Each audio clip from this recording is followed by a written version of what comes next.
আচ্ছা, আমাদের মূলত আজকে আমরা মানে যে সিলেবাস আছে সিলেবাসের বাইরে কিন্তু কোনো কিছু পড়ানো হবে না। সিলেবাসের ভিতর থেকে আমরা পড়বো, আপনাদের ধৈর্য ধরতে হবে। হ্যাঁ, একটা জিনিস মানে স্টেপ বাই স্টেপ এভাবে চলতে থাকবে। ওই সিলেবাসটা এভাবেই সাজানো আছে যে কোনো বিষয় কোনো চ্যাপ্টার আপনার আগে পরে কোনটা কখন পড়াতে হবে সেগুলো নিয়ে ফান্ডামেন্টালি কোনটা করলে ভালো হয় সেভাবে করা আছে। তো যাই হোক, আমাদের হচ্ছে প্রথমে আমরা মানে রিয়েল নাম্বার থেকে শুরু করব। এখানে অনেক কিছু শেখার আছে।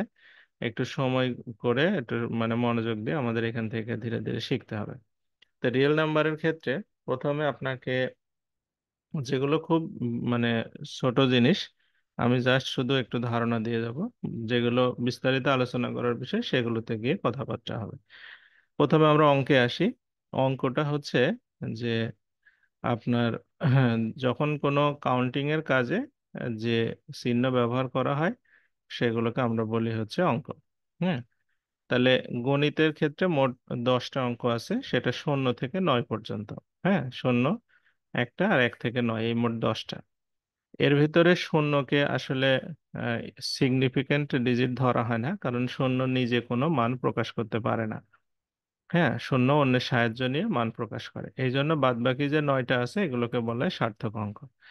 এখন একটা বা একাধিক অঙ্ক মিলে আপনি হচ্ছে একটা সংখ্যা গঠন করতে পারবেন।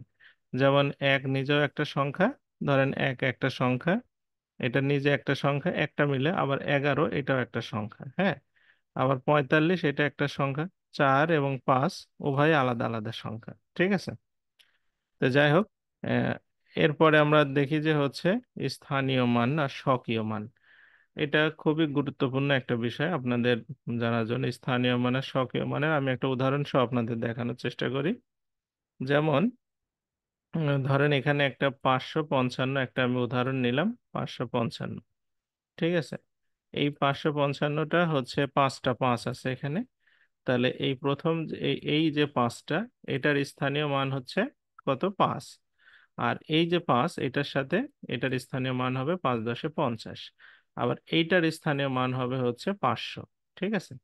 তার মানে আপনার হচ্ছে একক দশক শতক পজিশন অনুসারে সংখ্যার স্থানীয় মানটা কি হয়? চেঞ্জ হয়। কিন্তু এই সবগুলোই কিন্তু আবার 5। তাহলে এই যেগুলো মানে স্বকীয় মান সেগুলো কোনো পজিশন অনুসারে পরিবর্তন হয় না, কিন্তু যেগুলো স্থানীয় মান সেগুলো অবশ্যই পজিশন অনুসারে পরিবর্তন হয়। ঠিক আছে। আচ্ছা, তাহলে আমাদের এরপরে আমার এখানে উদাহরণ দেওয়া আছে। হ্যাঁ, উদাহরণগুলো একটু দেখবেন, শীটে দেওয়া আছে, আমি যেটা বললাম সেটাই। আচ্ছা, এরপরে আসি আমরা বাস্তব সংখ্যার কথায়। বাস্তব সংখ্যা বিষয়টা কি? Real number. এখন আহ, পৃথিবীতে আপনার অবাস্তব সংখ্যা ব্যতীত যা কিছু আছে সবই বাস্তব সংখ্যা। তে অবাস্তব সংখ্যা বা কি?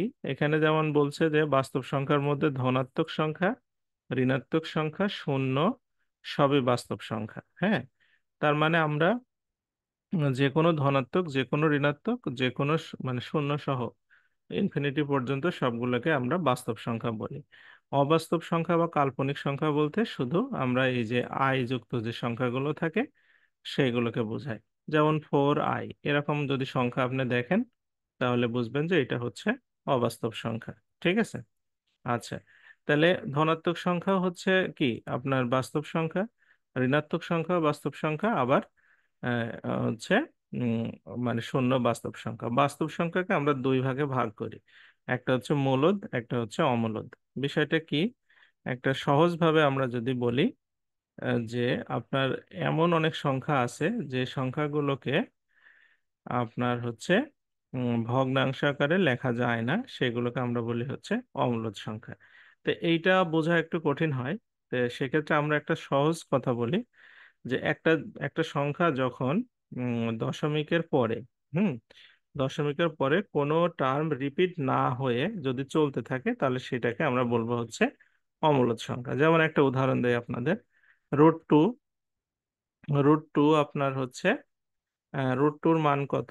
যদি আপনারা ক্যালকুলেটারে দেখেন তাহলে এটা হয় 1 পয়েন্ট, ধরেন 4 1 4 2, তারপরে হচ্ছে 1 3। হ্যাঁ, 1 3 এভাবে চলতে থাকে।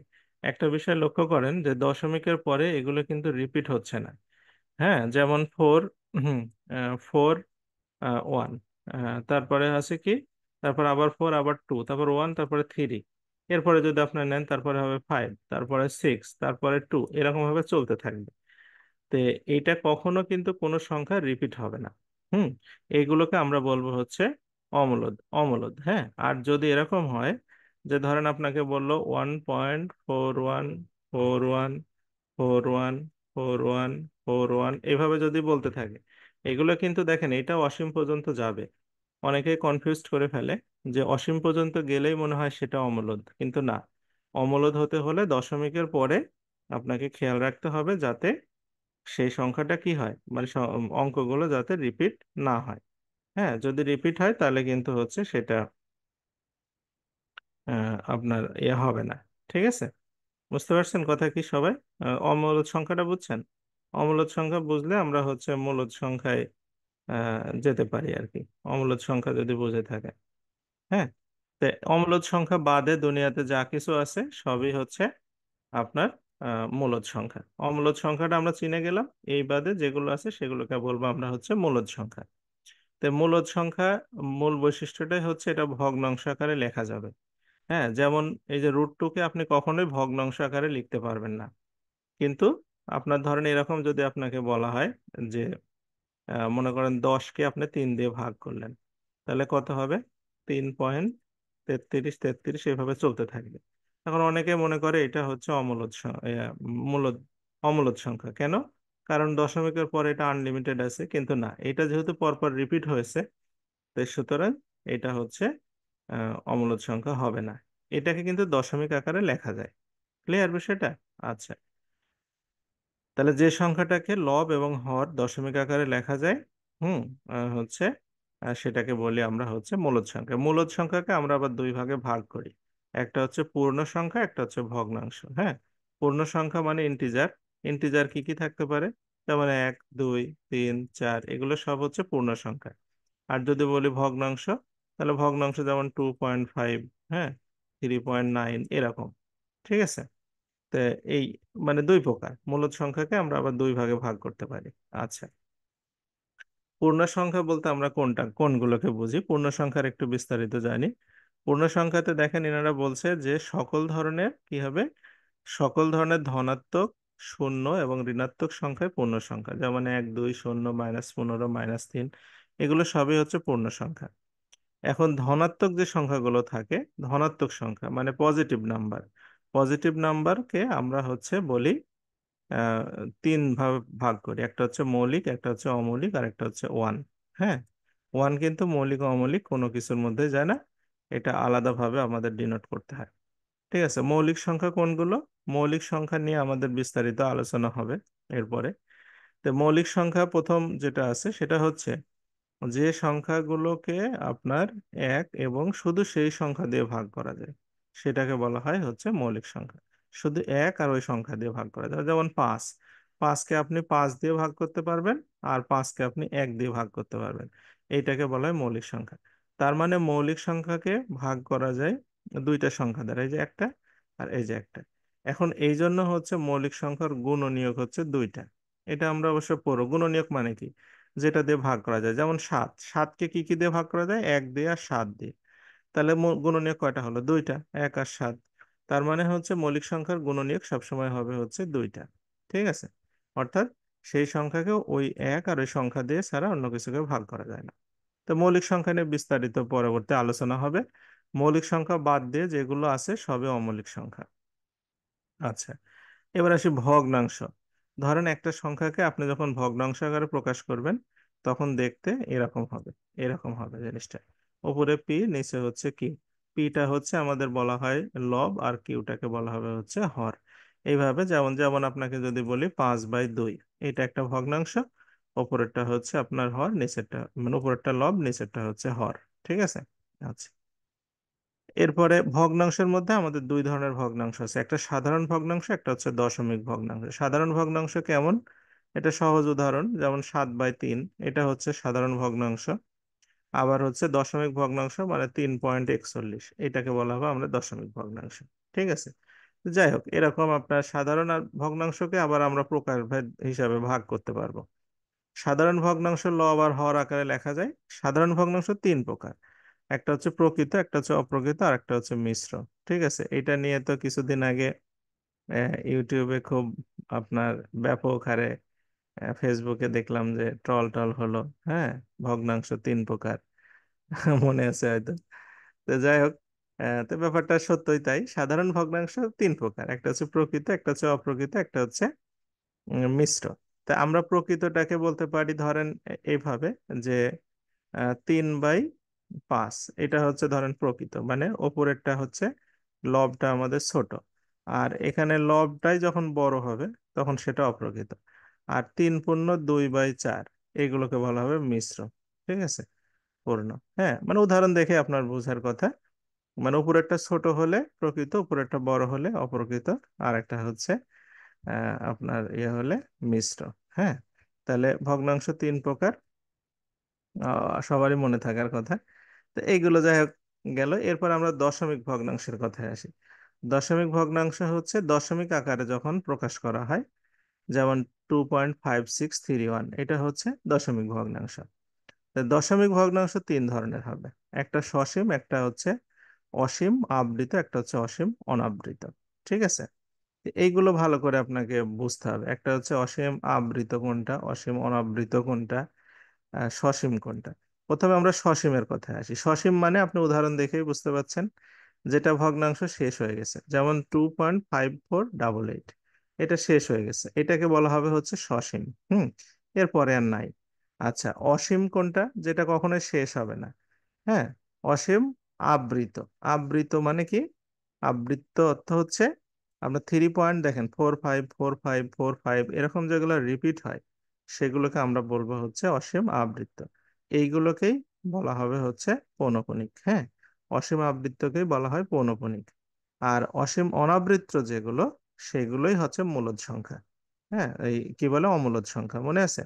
যে অমূলদ সংখ্যার পরে কোনো কিছু রিপিট হয় না, যেমন 3.46 4 3 4 7 4 8, এগুলো কিন্তু রিপিট হয়নি। দেখেন 46 মানে 46, তারপরে 43, তারপরে 47, তারপরে 48, রিপিট হয়নি কিন্তু।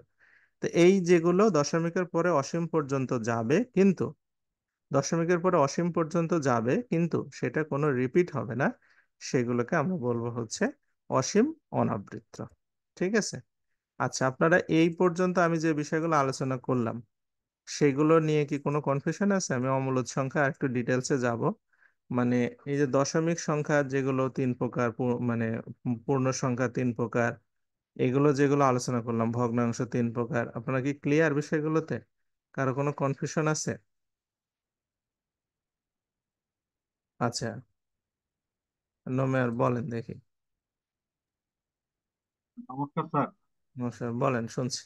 আর ওই যে এই মিশ্র এই ভগ্নাংশ যেটা দেখাইছেন, ওটা হচ্ছে দুই পূর্ণ কি যেন একটা দেখাইছেন যেন, কত হ্যাঁ, বাই কত। হ্যাঁ, যাই এটা হোক, হ্যাঁ।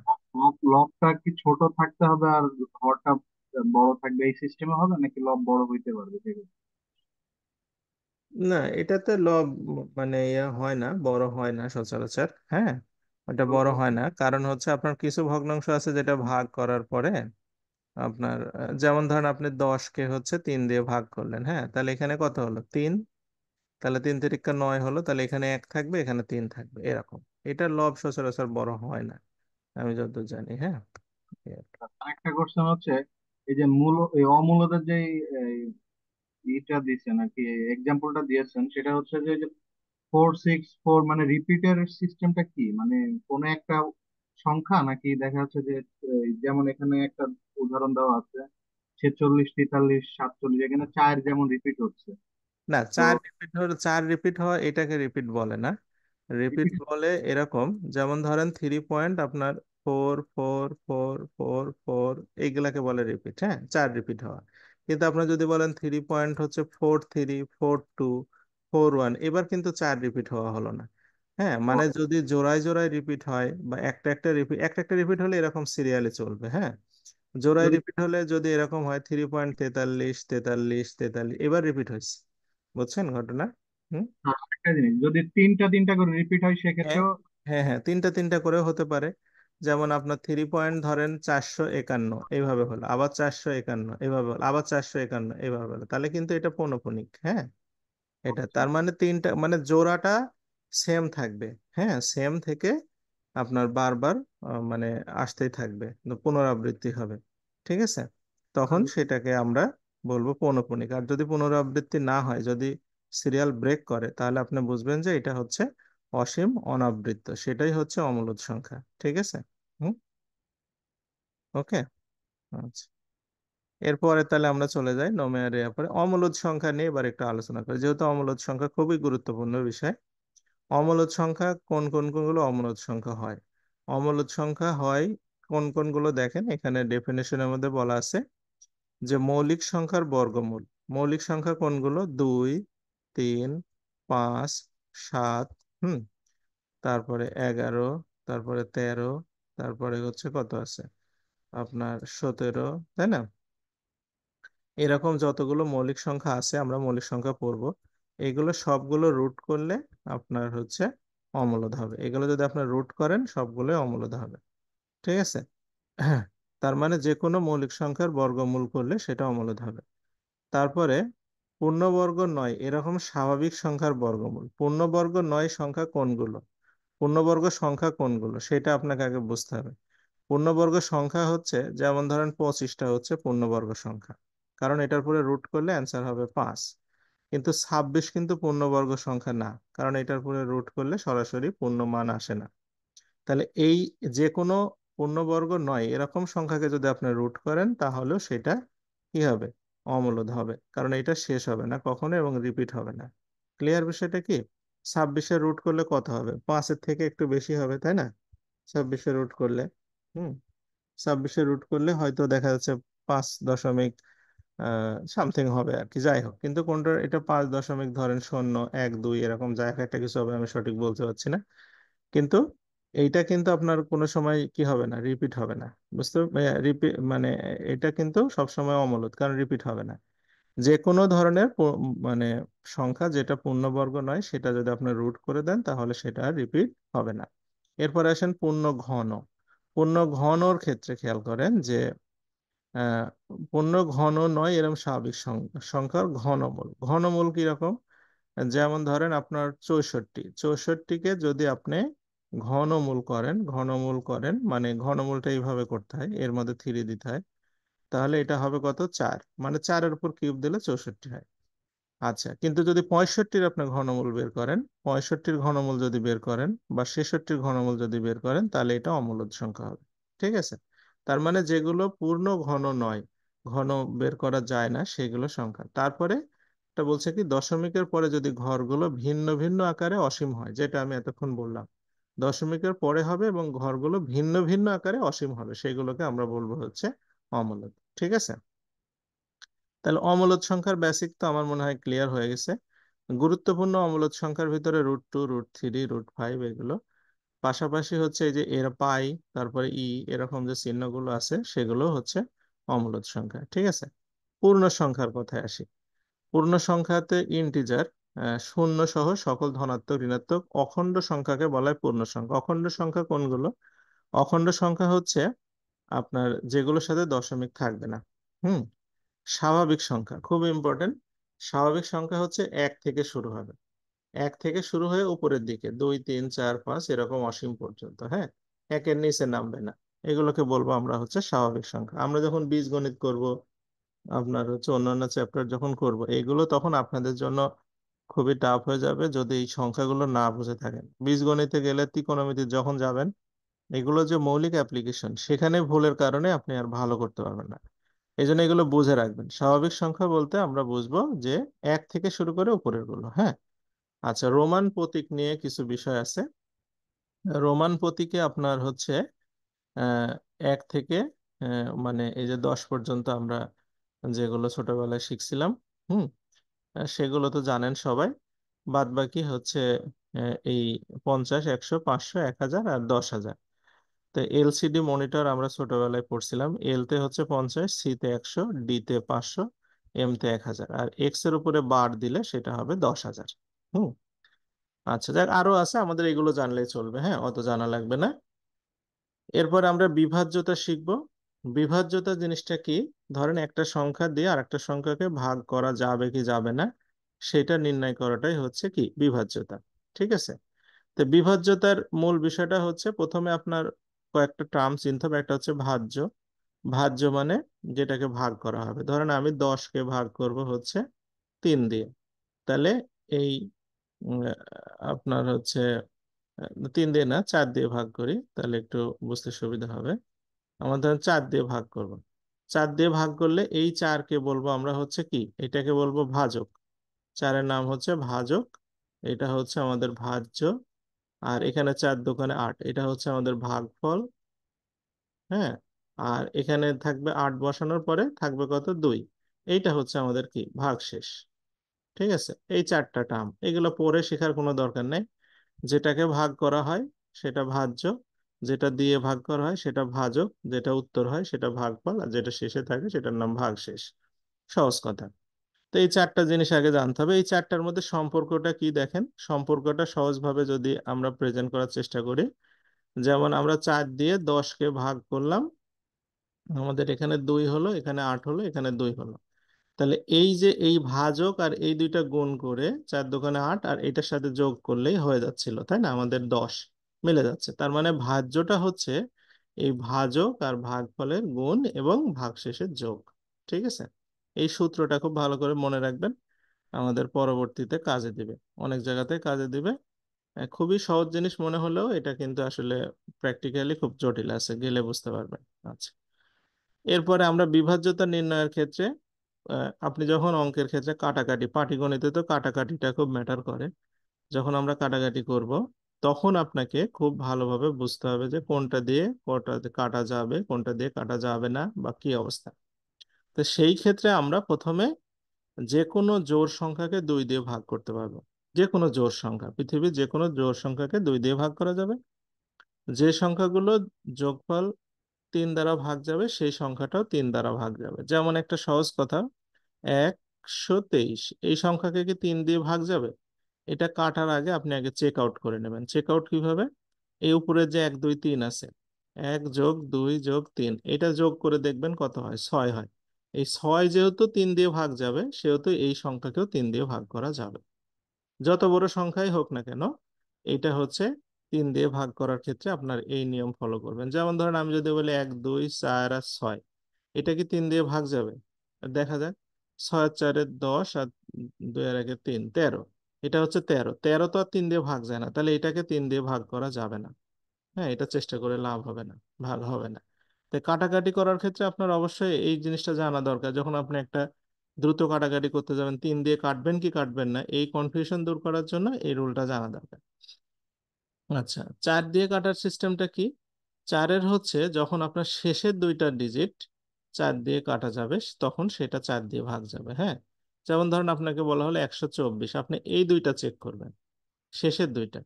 শেষের দুইটা যদি 4 দিয়ে কাটতে পারেন, 24 কাটা যাচ্ছে 4 দিয়ে, তার মানে 124কে আপনি 4 দিয়ে ভাগ করবেন, যত বড় সংখ্যাই হোক। হ্যাঁ, যত বড় সংখ্যাই হোক, শেষের দুইটা চেক করলে হবে। দুইটা একসাথে যদি 4 দিয়ে কাটা যায়, তাহলে সেটা 4 দিয়ে কাটা যায়। 5 দিয়ে নিয়মটা কি? 5 দিয়ে হচ্ছে যেটা শেষে 5 থাকবে অথবা শূন্য থাকবে, যেটা শেষে 5 অথবা শূন্য থাকবে সেটা শূন্য, 5 দিয়ে কাটা যাবে। 6-এর নিয়ম হচ্ছে 3 আর 2-এর নিয়ম একসাথে ফলো করতে হবে। 2-এর নিয়মটা কি ছিল? জোড় সংখ্যা। আর 3-এর নিয়মটা কি ছিল? যোগফল। আপনার তার মানে আপনি প্রথমে যখন 6 দিয়ে ভাগ করতে যাবেন, তখন দেখবেন এটা জোড় কিনা। যদি জোড় না হয়, তাহলে চেষ্টা না করাই ভালো। আর হচ্ছে 3 দিয়ে নিয়ম তো এখানে বলে দিলাম, যে সংখ্যাগুলো যোগফল। ওকে। আচ্ছা, এরপরে আসেন হচ্ছে 8 দিয়ে ভাগ। 7 দিয়ে এটা অনেক জটিল, ওটা মনে রাখার দরকার নেই। 8 দিয়ে ক্ষেত্রে আপনাকে শেষের 3টা ডিজিট চেক করতে হবে। হুম। যেমন 1224, এরকম ধরেন এই 3টা ডিজিট চেক করবেন, শেষের 3টা। শেষের 3টা ডিজিট যদি 8 দিয়ে ভাগ যায়, তাহলে ওই সংখ্যাটাও 8 দিয়ে ভাগ যাবে। ঠিক আছে। আর 9 দিয়ে যে নিয়ম, 3-এর মতোই। যেমন হচ্ছে আপনার ধরেন 81, 81 তো 9 দিয়ে ভাগ যায় নাকি? তো এই 8 আর 1 যোগ করলে কত হয়? 8 আর 1 যোগ করলে 9 হয়। সুতরাং যেহেতু এই দুইটা যোগ করে 9 দিয়ে ভাগ যাচ্ছে, সুতরাং এটাও 9 দিয়ে ভাগ যাবে। যত বড় সংখ্যাই হোক, আপনি আগে চেক করে দেখবেন যে যোগ করে 9 দিয়ে ভাগ যায় কিনা, তাহলেই হচ্ছে সেই সংখ্যাটাও 9 দিয়ে ভাগ যাবে। বিষয়টা কি ক্লিয়ার? আমি বোঝাতে পারছি জন্য ঘটনাটা কি? আর 10 দিয়ে তো সিম্পল, যেটা শেষে শূন্য আছে সেটা। হ্যাঁ। আচ্ছা, যেটা 3 আর 4 দিয়ে ভাগ যায় সেটা 12 দিয়ে ভাগ যায়। এই কয়েকটা নিয়ম যদি আপনার মোটামুটি জানা থাকে, আপনার অঙ্ক যখন কাটাকাটিতে যাবেন আপনি, মানে অঙ্কগুলো মূল সমস্যাটা কোথায় হয়ে যায়, যে দ্রুত কাটাকাটি করা যায় না, এইটা আপনার জন্য খুব কাজে দিবে। হ্যাঁ, এবার আমরা জোড় সংখ্যাতে আসি। জোড় সংখ্যা আর বিজোড় সংখ্যা তো বোঝেন, জোড় সংখ্যা কোনগুলো, বিজোড় সংখ্যা কোনগুলো। হ্যাঁ, আচ্ছা, পৃথিবীতে যে কোনো জোড় সংখ্যা যদি আমরা বীজগাণিতিক ভাবে প্রকাশ করি, তাহলে সেটাকে আমরা বলি হচ্ছে 2n। হ্যাঁ, 2nটা হচ্ছে জোড় সংখ্যা। আর যদি বিজোড় সংখ্যা বলি তাহলে হচ্ছে 2n+1। অর্থাৎ যে কোনো জোড় সংখ্যার সাথে এক যোগ করলে বিজোড় সংখ্যা হবে।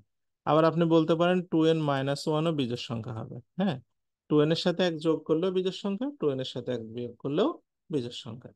ঠিক আছে।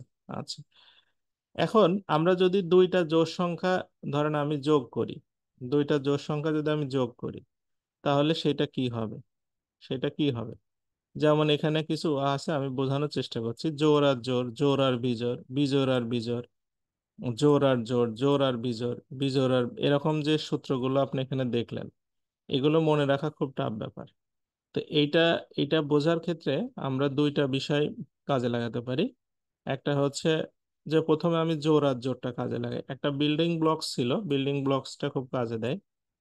আপনি এটা এখানে কি আছে, চারটা আছে, তাই না? আচ্ছা, আবার ধরেন আমি আরো চারটা নিলাম এখানে, এরকম চারটা নিলাম। ঠিক আছে, তাহলে এখানে আপনার দেখেন পুরাটা সুন্দর ওয়ালটা পূরণ হয়ে গেছে। তার মানে জোড় আর জোড় মিলে জোড়ই হবে।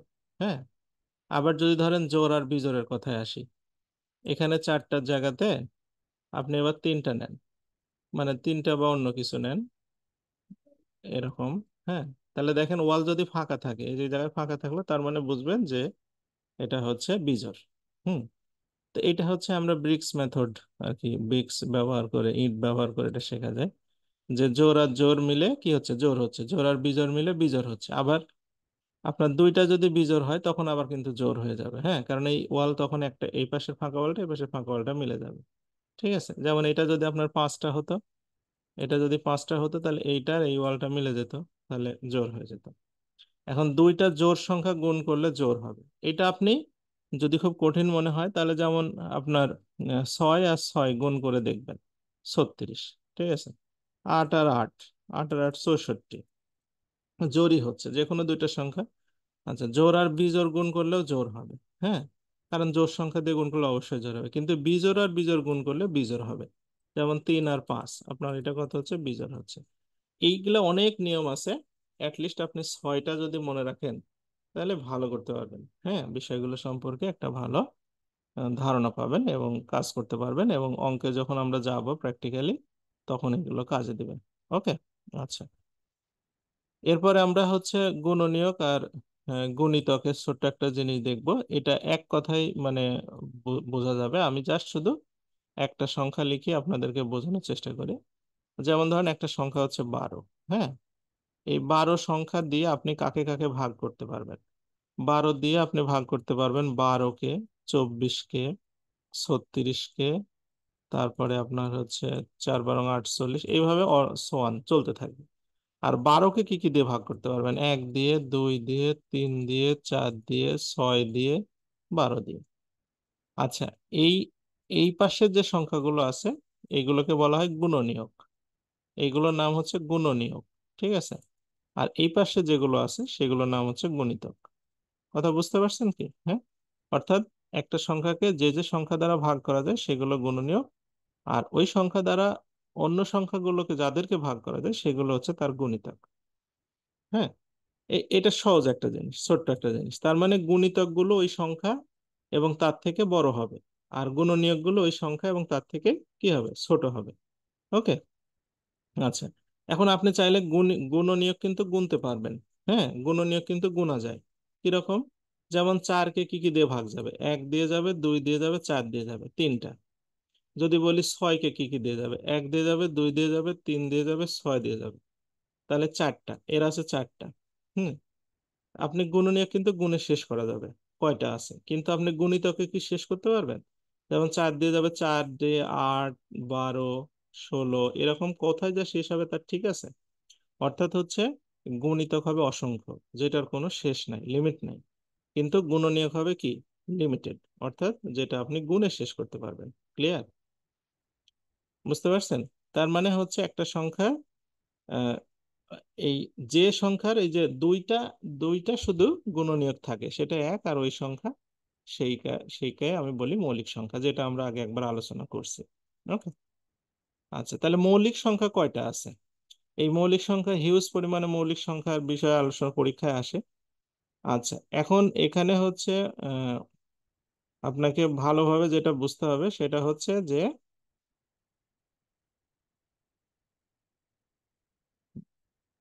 মৌলিক সংখ্যা কয়টা আছে, এই মৌলিক সংখ্যা আপনাকে লিস্টটা দেখতে হবে। লিস্ট অনুসারেই চেষ্টা করতে হবে, কারণ এগুলো মানে অদ লিস্ট ছাড়া কঠিন হয়ে যাবে। যেমন 1 থেকে 10 পর্যন্ত 4টা, 11 থেকে 20 পর্যন্ত কয়টা, 21 থেকে 30 পর্যন্ত, এরকম ভাবে আপনার 1 থেকে 200 পর্যন্ত অ্যাটলিস্ট মনে রাখার চেষ্টা করবেন, যাতে আপনার পরীক্ষা হলে দ্রুত করতে পারবেন, বের করার ঝামেলার মধ্যে যাওয়ার দরকার নাই। আর কয়েকটা ক্রিটিক্যাল জিনিস, এগুলো মুখস্থ করাই উত্তম। যেমন 1 থেকে 500 পর্যন্ত মৌলিক সংখ্যা কয়টা আছে? 95টা। 1 থেকে 1000 পর্যন্ত আছে 168টা। 1 থেকে 5000 পর্যন্ত আছে 669টা। ওকে। আচ্ছা, মৌলিক সংখ্যা কিনা তা যাচাই করার পদ্ধতি, এইটা আপনাদের না জানলেও চলবে। হ্যাঁ, এত জটিল মৌলিক সংখ্যা পরীক্ষায় আসে না, এগুলো মোটামুটি খুব একটা ইম্পর্টেন্ট না। এখানে কয়েকটা টার্ম আছে দেখেন। কৃত্রিম সংখ্যার কথায় আসে, মৌলিক সংখ্যা বাদে যেগুলো সেগুলো কৃত্রিম সংখ্যা। সহমৌলিক সংখ্যা, এটা খুব ইম্পর্টেন্ট। সহমৌলিক সংখ্যা জিনিসটা কি? কোপ্রাইম। কোপ্রাইমটা হচ্ছে যখন আপনি একটা সংখ্যাকে ফ্যাক্টরিং করবেন, হ্যাঁ, দুইটা সংখ্যাকে ফ্যাক্টরিং করে তাদের ফ্যাক্টরের মধ্যে যদি কমন না থাকে, তাহলে সেটাকে বলা হয় সহমৌলিক। যেমন 16কে কথা খেয়াল করেন, 16কে কি কি দিয়ে ভাগ করা যায়? 1 দিয়ে যায়, 2 দিয়ে যায়, 4 দিয়ে যায়, 8 দিয়ে যায়, আহ, তারপরে হচ্ছে আপনার 16 দিয়ে যায় নাকি? এইগুলো হচ্ছে আপনার তার প্রাইম। এটা যদি আপনি মৌলিক উৎপাদকে ভাঙেন, 16কে যদি আপনি মৌলিক উৎপাদকে ভাঙেন, তাহলে কি কি পাবেন? মৌলিক উৎপাদকে ভাঙলে 2 গুণন 2 গুণন 2, 2 দোকানে 4, 4 দোকানে 8, 8 দোকানে 16। ওকে। আচ্ছা, এবার 25-এর কথায় আসি। 25কে কি কি দিয়ে ভাগ করা যায়? 1 দিয়ে যায়, 5 দিয়ে যায়, আর হচ্ছে 25 দিয়ে যায়, তাই না?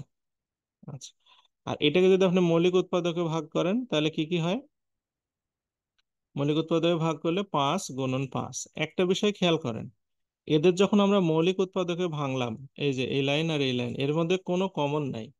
হ্যাঁ, এখানে সবগুলো 2, এখানে সবগুলো 5, অর্থাৎ এদের মধ্যে এই মানে এই যে এখানে 2 আর 5-এর মধ্যে কোনো কিছু কমন নাই, শুধু কমন আছে 1। ঠিক আছে? তো এই জন্য আমরা এই দুটাকে বলবো সহমৌলিক। যখন আপনার হচ্ছে দুইটা সংখ্যাকে আপনি যখন মৌলিক উৎপাদকে ভেঙে ফেলবেন, তখন তাদের ভিতরে কমন না পড়লে ধরে নেবেন যে সেই দুইটা সহমৌলিক সংখ্যা। এটা খুবই ইম্পর্টেন্ট টার্ম, পরবর্তীতে গিয়ে কিছু জটিল বিষয় আসে, সহমৌলিক মিলানো যায় না, তখন বুঝতে পারবেন না সহমৌলিক কি। সহমৌলিকটা মনে রাখার চেষ্টা করবেন। আচ্ছা, এবার আসি মৌলিক দ্বিজোট। মৌলিক দ্বিজোট হচ্ছে টুইন প্রাইম। টুইন প্রাইমটা হচ্ছে কি জিনিস?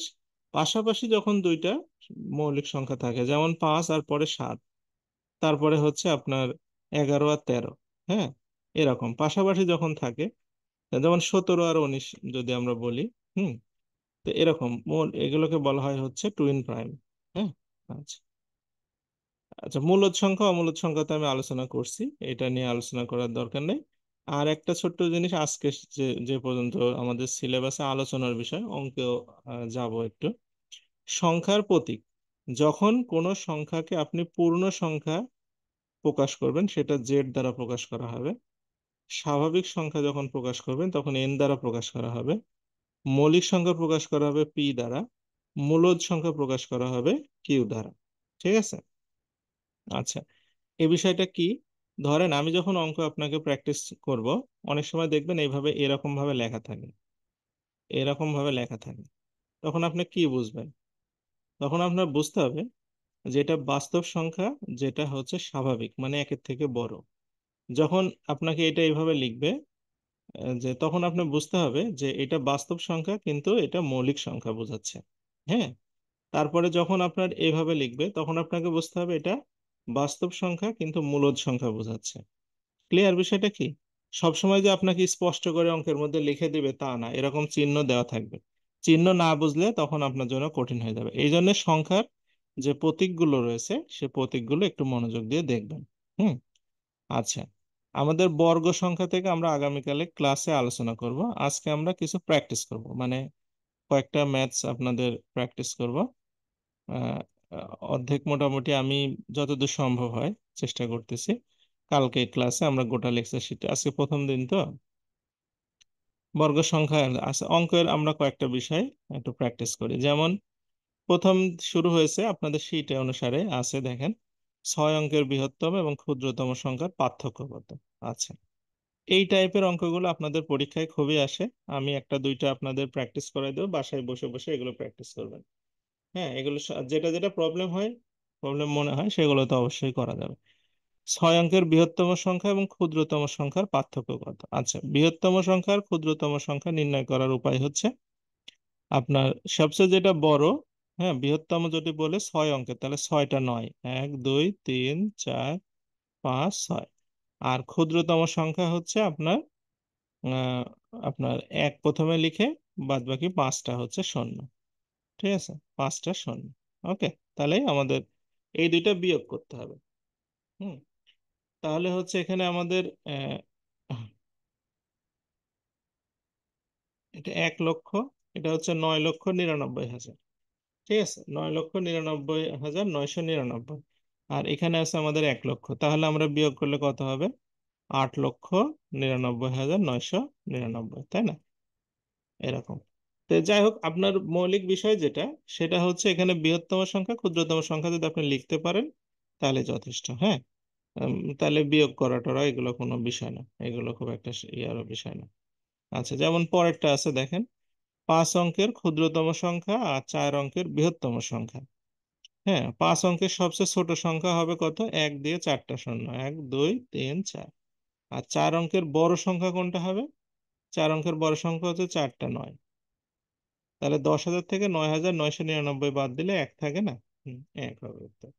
ঠিক আছে। তো এইগুলো আপনি লিখতে পারলে যোগ বিয়োগ এগুলো করা কোনো বিষয় না, এগুলো খুব সহজ জিনিস। হুম। এটা করবেন, এটা করবেন। এইটাতে আসি আমি, 5 নম্বর, যে 0 1 2 3 দ্বারা গঠিত 4 অঙ্কের সবচেয়ে বড় সংখ্যা, মানে বৃহত্তম এবং ক্ষুদ্রতম সংখ্যার পার্থক্য কত। আচ্ছা, 0 1 2 আর 3 ব্যবহার করতে হবে যদি আপনি বড় সংখ্যা বানাইতে চাই। তাহলে সবার শুরুতে নিতে হবে 3, যদি আমি বড় সংখ্যা বানাতে চাই। তারপরে নিতে হবে হচ্ছে 2, তারপরে নিতে হবে 1, তারপরে নিতে হবে শূন্য। তাহলে এটা হবে সবচেয়ে বড় সংখ্যা। আচ্ছা, আর ছোট সংখ্যা কিভাবে বানাবেন আপনি? ছোট সংখ্যা হলে 4 অঙ্ক যেহেতু, তাহলে প্রথমে নিতে হবে 1, তারপর নিতে হবে শূন্য, তারপর নিতে হবে 2, তারপর নিতে হবে 3। অনেকে বলতে পারে স্যার শূন্যটাই প্রথমে নেই, কিন্তু শূন্যটা প্রথমে নিলে সমস্যাটা কোথায়? তখন 3 অঙ্কের হয়ে যাবে, তখন সামনে শূন্য তার দাম নাই। এই জন্য এটা তখন কনফিউজড হয়ে যাবে। আচ্ছা, এইটা এখন আমরা বিয়োগ করব।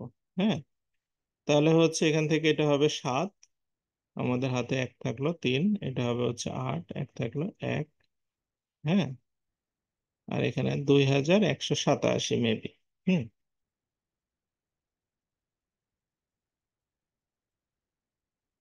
হ্যাঁ, 2,187 হবে উত্তর।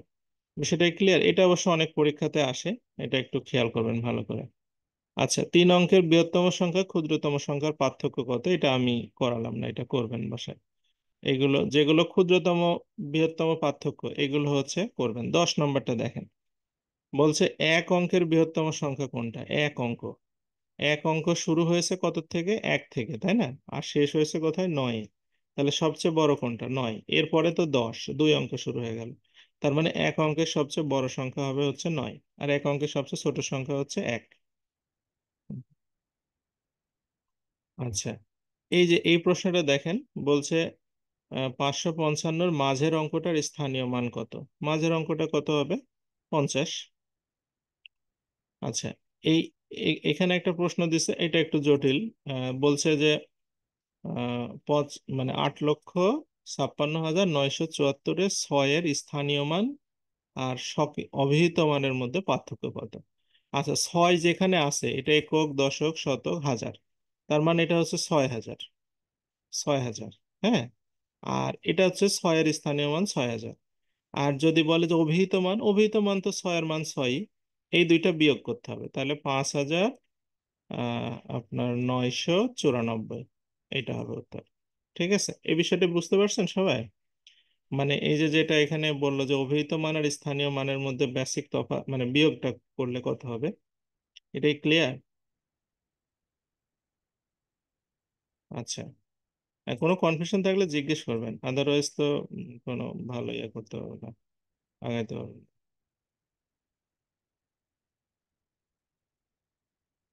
অভিহিত মান মানে ওর ভিতরের মানটা। যেমন এখানে বলছে যে এই 7-এর হচ্ছে স্থানীয় মান আর স্বকীয় মানের মধ্যে তফাৎ কত।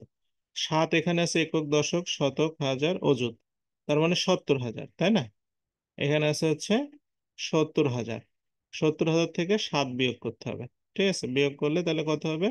69,900 আপনার 93। 69,993, এটা। ওকে, বুঝতে পারছেন? এটা কনফিউজ হওয়ার সময় বোঝা যায় না যে অভিহিত মান দ্বারা কি বোঝাচ্ছে কোনটা। আচ্ছা, এখানে একটা প্রশ্ন দিছে, এই প্রশ্নটার আনসার কি হবে বলেন তো দেখি, 15 নম্বরটা। মুজাহিদুল, স্যার মুজাহিদুল বলুন স্যার। বলেন। অভিহিত আর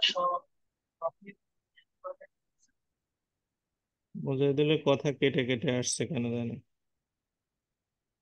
স্যার বলছিলাম অভিহিত আর স্বভিহিত অভিহিত মানে স্বভিহিত এক। হ্যাঁ, হ্যাঁ, হ্যাঁ, মানে অভিহিত মান আর স্বকীয় মানটা হচ্ছে একই কথা বোঝাচ্ছে। হ্যাঁ। আচ্ছা, যেমন এখানে 15 নম্বর প্রশ্নের আনসার কি হবে বলেন দেখি, 15 নম্বর প্রশ্ন দ্বারা আসলে কি বোঝাচ্ছে।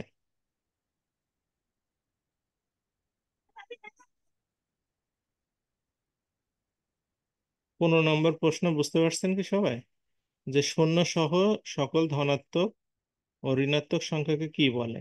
শাহিন লিখছে বাস্তব সংখ্যা। হ্যাঁ, শূন্য সহ সকল ধনাত্মক ঋণাত্মক সংখ্যাকে বলা হচ্ছে বাস্তব সংখ্যা।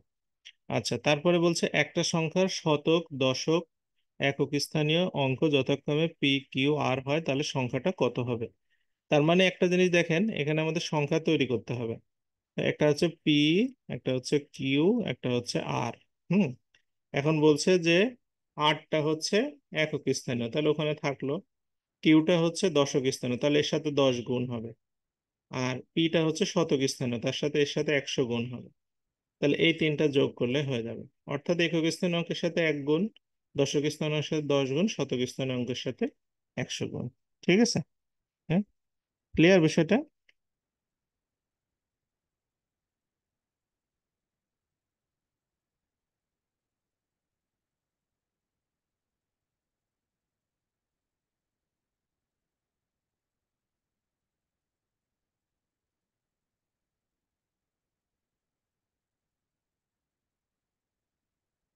আচ্ছা, এরপরে চলে আসি।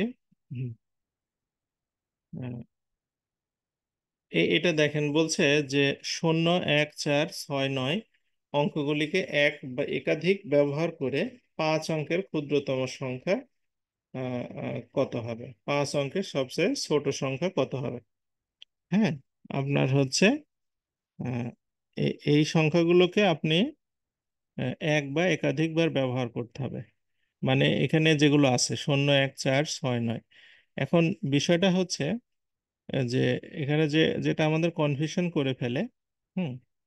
কনফিউশনটা এরকম যে আহ, এক বা একাধিকবার। হ্যাঁ, এক বা একাধিকবারের সমস্যাটা কি, ধরেন আপনি মনে করলেন যে সবচেয়ে ক্ষুদ্রতম সংখ্যা আপনি বের করতে যাচ্ছেন, তাহলে শুরু করতে হবে কত দিয়ে? এখানে 1 দিয়ে। আমি আগে করে দেখে, 1, তারপরে 0, তারপরে সবচেয়ে ছোট কোনটা হবে? 4, তারপরে 6, তারপরে হচ্ছে 9। 10,469। এখন আপনি বলতে পারেন যে হচ্ছে আমি আহ, মানে এরকম ভাবে তো নিতে পারতাম যে 10, আর একটা 0, তারপরে 4 আর 9, তাহলে 5 অঙ্কের হলো। কিন্তু 6 কিন্তু বাদ পড়ে গেল। একাধিকবার আমি শূন্যকে 2 বার ব্যবহার করছি। তা আপনি একাধিকবার ব্যবহার করতে পারেন, বা শূন্যকে আপনি পরে 4 বার ব্যবহার করলেন, কিন্তু বাদ বাকিগুলো বাদ দেওয়া যাবে না তো। বাদ বাকিগুলো বলছে এই অঙ্কগুলোকে আপনি একবার তো করতে হবে, অথবা আপনি চাইলে একাধিকবার করতে পারেন। এখন দেখেন, এখানে যদি আপনার খালি জাস্ট একটা ঝামেলা দিয়ে দিত এরকম যে এইগুলো এক বা একাধিকবার ব্যবহার করে আপনি 6 অঙ্কের সংখ্যা গঠন করেন। এখানে আছে হচ্ছে কয়টা, 5টা, কিন্তু আপনাকে যদি বলে 6 অঙ্ক, তখন হচ্ছে আপনাকে কি করতে হবে, যেমন সবচেয়ে ছোট সংখ্যা গঠন করতে হবে। তাহলে কিভাবে? তাহলে এক, আপনি শূন্য, তারপর একটা শূন্যই নেবেন, তাহলে আপনার সবচেয়ে ছোট হবে। আদারওয়াইজ সবচেয়ে ছোট সংখ্যাটাকে 2বার নিতে হবে, তাহলে আপনার সবচেয়ে ছোট হবে। বুঝতে পারছেন কি কথা? আমার এই কথা কি সবাই বুঝছেন? যদি আপনাকে এখানে 5টা দিছে, 5 অঙ্কের সংখ্যা ব্যবহার করতে হচ্ছে এক বা একাধিকবার ব্যবহার করে। যদি 6 অঙ্কের করতে বলতো, 7 অঙ্কের করতে বলতো, তাহলে আপনি ছোটগুলাকেই বারবার রিপিট করবেন, ছোটটাকে রিপিট করবেন, বড়টাকে রিপিট করার দরকার নেই। বড়টাকে রিপিট করতে গেলে আপনার সংখ্যা বড় হয়ে যাবে। হ্যাঁ। আচ্ছা, আর রোমান সংখ্যা এটার মান কত এটা তো জানেন। হ্যাঁ, এই যে এইটা দেখেন, এখানে বলছে রোমান সংখ্যা triple M D C C L X X V I, এইটার মান কত? তো এইগুলো একটু ভেজাল না? যে ওই যে রোমান সংখ্যার আপনার ওই প্রতীক যদি আপনার ইয়ে থাকে, তাহলে আপনি ওখান থেকে আহ, মানে বের করতে পারবেন। আদারওয়াইজ মানে রোমান প্রতীকগুলো না জানা থাকলে একটু কঠিন হবে। ঠিক আছে। আচ্ছা, তো এখানে যেটা বড় অঙ্কটা দিছে, 19 নম্বর যেটা, সেটা তাই প্রথমে আমরা হচ্ছে এম তে বলি আমরা 1000, তাই না? এম তে হচ্ছে 1000, তাহলে এখানে 3টা এম আছে, তাহলে 3000। তারপরে হচ্ছে ডিটা হচ্ছে আমাদের 100।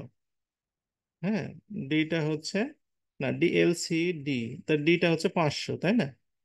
হ্যাঁ, 500, তার একটা ডি আছে। সি, সি তে হচ্ছে কি 100, 100 আছে 2টা, তাহলে 200, 100 আর 200। তারপরে আছে হচ্ছে আপনার এখানে এল, এল তে হচ্ছে 50। ঠিক আছে, 50 আছে, তারপরে 2টা 10 10 20 আছে। তারপরে হচ্ছে আপনার এইটা মিলে 7। তাহলে কত হলো? এখানে 3000, এখানে 500, এখানে 200, এখানে 50, আর এখানে 20 আর 7, তাহলে 3500, 3700, 3700 হচ্ছে, আর এটা 77, তাই না? তাহলে 3777 হবে উত্তর। ওকে, বুঝতে পারছেন বিষয়টা কি? যখন এরকম বড় সড়ো দেওয়া থাকবে, তখন আপনার ওইটার মানকে যে কয়টা দেওয়া থাকবে সেইভাবে গুণ হিসাবে বসাবেন। হ্যাঁ, ক্লিয়ার?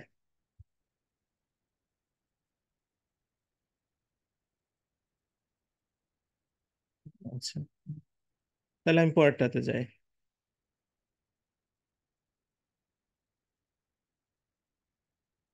আচ্ছা, তারপরে বলছে যে 1 থেকে 70 পর্যন্ত সংখ্যাগুলির মধ্যে শতকরা কতটা সংখ্যার একক স্থানীয় অঙ্কে 1 আছে অথবা আহ, 9 আছে। হ্যাঁ, ভালো করে বোঝেন আগে।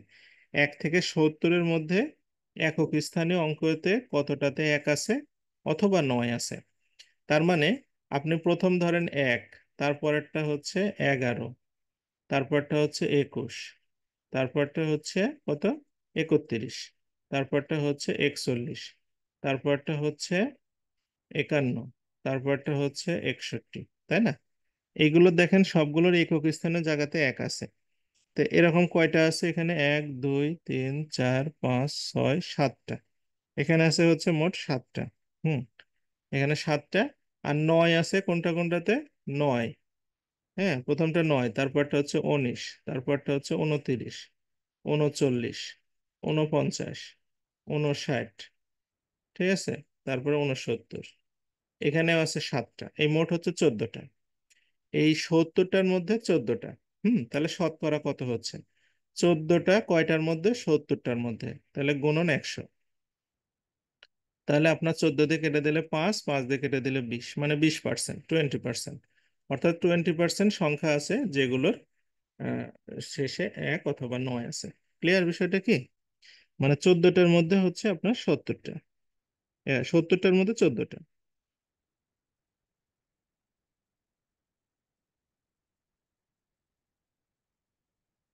আচ্ছা, এইটা বুঝতে পারছেন কি সবাই?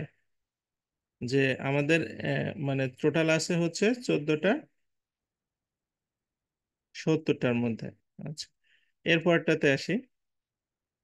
পরটাতে বলছে কি যে 1 থেকে 80-র মধ্যে কতগুলোতে শেষে শূন্য আছে, কতগুলোতে 5 আছে। এটা করবেন বাসায়, এটা আমি না করি। আচ্ছা, 1 থেকে 100 পর্যন্ত কতগুলো 5 আছে, এইটার ক্ষেত্রে আপনাকে ভালোভাবে আগে বুঝতে হবে যে এক থেকে যদি 100 পর্যন্ত আপনি যান, তাহলে হচ্ছে পাঁচ কোনটা কোনটাতে থাকবে?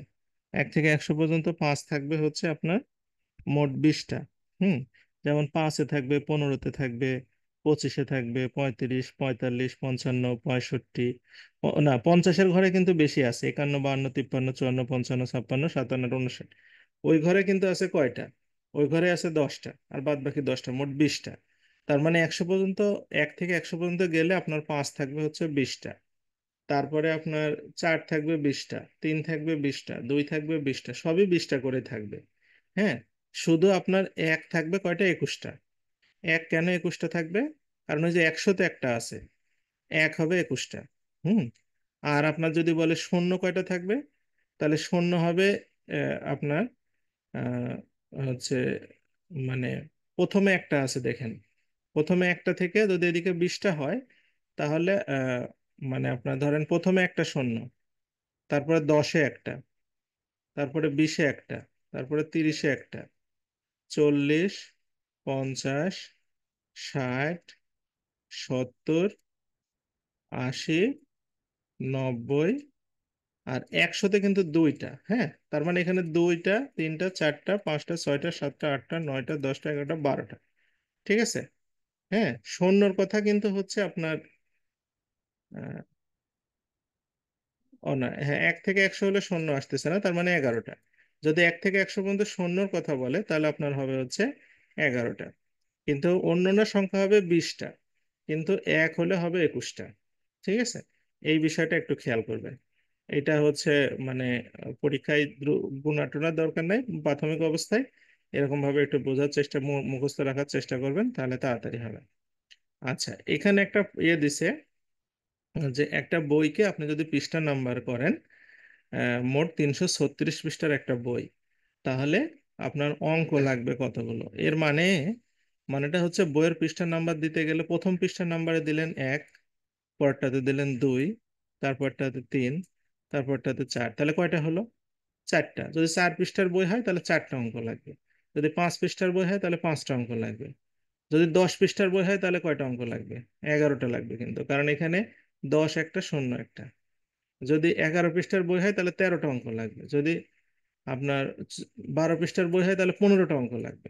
বুঝতে পারছেন কি কথা? হ্যাঁ, এটা ক্লিয়ার বুঝছেন যে নাম্বারিং করতে হলে কয়টা অঙ্ক লাগবে? মানে প্রশ্ন কি বুঝতে পারছেন? আচ্ছা। হ্যাঁ, নোমেয়ার বলেন। স্যার 22 নম্বর যেটা, ওইটাই কি 19টা হবে না স্যার? কি 19টা হবে? পাঁচ, এক থেকে না, 100, 19টা না, 20টা হবে। 15, 25, 35, হ্যাঁ। 45। হ্যাঁ, এরপরে হচ্ছে 50 থেকে 59 পর্যন্ত 10টা। 55-তে দুইটা আছে যে। ও আচ্ছা স্যার, ওই হিসেবে। আচ্ছা আচ্ছা। 55-তে তো একসাথে দুইটা আছে। হ্যাঁ। আচ্ছা। এখানে তাহলে এই বইয়ের নাম্বারিং এর বিষয়টা বুঝতে পারছেন যে বইয়ের নাম্বারিং কিভাবে করতে হচ্ছে? আচ্ছা, মুফাজ্জল আপনার হ্যান্ড রেজ করেন।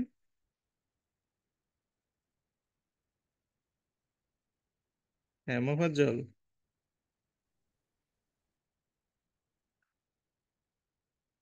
মানে বইয়ের নাম্বারিং এর বিষয়টা হচ্ছে, ধরেন আপনি বইয়ের পেজ নাম্বার দিচ্ছেন আর কি। তাহলে প্রথম যখন 1 নম্বর পেজে তো আপনি 1 লিখবেন, তাই না? 2 নম্বর পেজে 2 লিখবেন, 3 নম্বর পেজে 3 লিখবেন, 4 নম্বর পেজে 4, এইভাবে 9 পর্যন্ত আপনি একটা করে নাম্বার দিবেন। ঠিক আছে। তাহলে 9টা অঙ্ক লাগলো এখানে। এখন 10 নম্বর থেকে শুরু করে 10, 11, 12 এইভাবে নাম্বারিং করতে থাকবেন। এভাবে 99 পর্যন্ত যদি যান তাহলে কয়টা লাগবে বলেন তো? এখানে প্রত্যেকটাতে দুইটা করে লাগবে, দুইটা করে। হ্যাঁ, আবার যদি 100 থেকে শুরু করে আপনার 101, 102, 103, এইভাবে 336 পর্যন্ত যেতে হবে। 336 পর্যন্ত গেলে কয়টা করে? তিনটা করে লাগবে। এবার কি বুঝতে পারছেন সবাই? হ্যাঁ। তাহলে বলছে কতটা নাম্বার ব্যবহার করতে হবে। যেমন 100 নম্বর পেজে গেলে আপনাকে 1 আর ডাবল জিরো তিনটা অঙ্ক, 101 নম্বর পেজে তিনটা অঙ্ক, 102 নম্বর পেজে তিনটা অঙ্ক, 336 নম্বর পেজেও তিনটা অঙ্ক। তাহলে আপনাকে এইগুলো গুণে এখন যোগ করে বলতে হবে যে মোট কয়টা লাগবে। আচ্ছা, প্রথম কথা হচ্ছে যে বইয়ের পেজটা হচ্ছে 336টা। তাহলে 1 থেকে 9 পর্যন্ত এখানে 9টা। এখানে হচ্ছে 9টা। 1 থেকে 9 নম্বর পেজে 9টা নাম্বার ব্যবহার করলেন, শেষ। আচ্ছা, 10 থেকে 89, তাহলে এখানে কয়টা আছে? আপনার 99। 99 থেকে কয়টা আছে? 99 থেকে 90টা আছে, তাই না? এখানে পেজ আছে, মানে নাম্বার আছে, পেজ আছে 90টা, তাহলে প্রত্যেকটাতে 2টা করে। তাহলে 90 2 180। 180, এখানে আছে 180টা। আর এখানে হচ্ছে আপনার 100 থেকে 326 পর্যন্ত। হ্যাঁ, তাহলে আপনার মানে 99টা বাদ যাবে। হ্যাঁ, 336 থেকে 99টা বাদ যাবে। তাহলে 237 পেজ হবে। এই 237 পেজে কয়টা করে নাম্বার আছে? 3টা করে। হ্যাঁ, তাহলে 237-এ কত হবে? 711। তাহলে এই 711 আর 9-এ 720, 720 আর 180, মোট হচ্ছে 900 পেজ। 900টার অঙ্ক লাগবে। 900টা অঙ্ক হলে আপনি নাম্বারিংটা করতে পারবেন। বুঝতে পারছেন কথা কি? হ্যাঁ।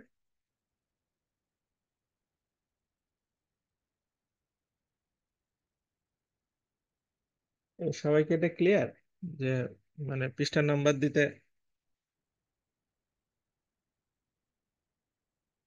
কতগুলো ইয়ে লাগবে? হ্যাঁ, তাহলে আমি এটা মিশিয়ে দেই।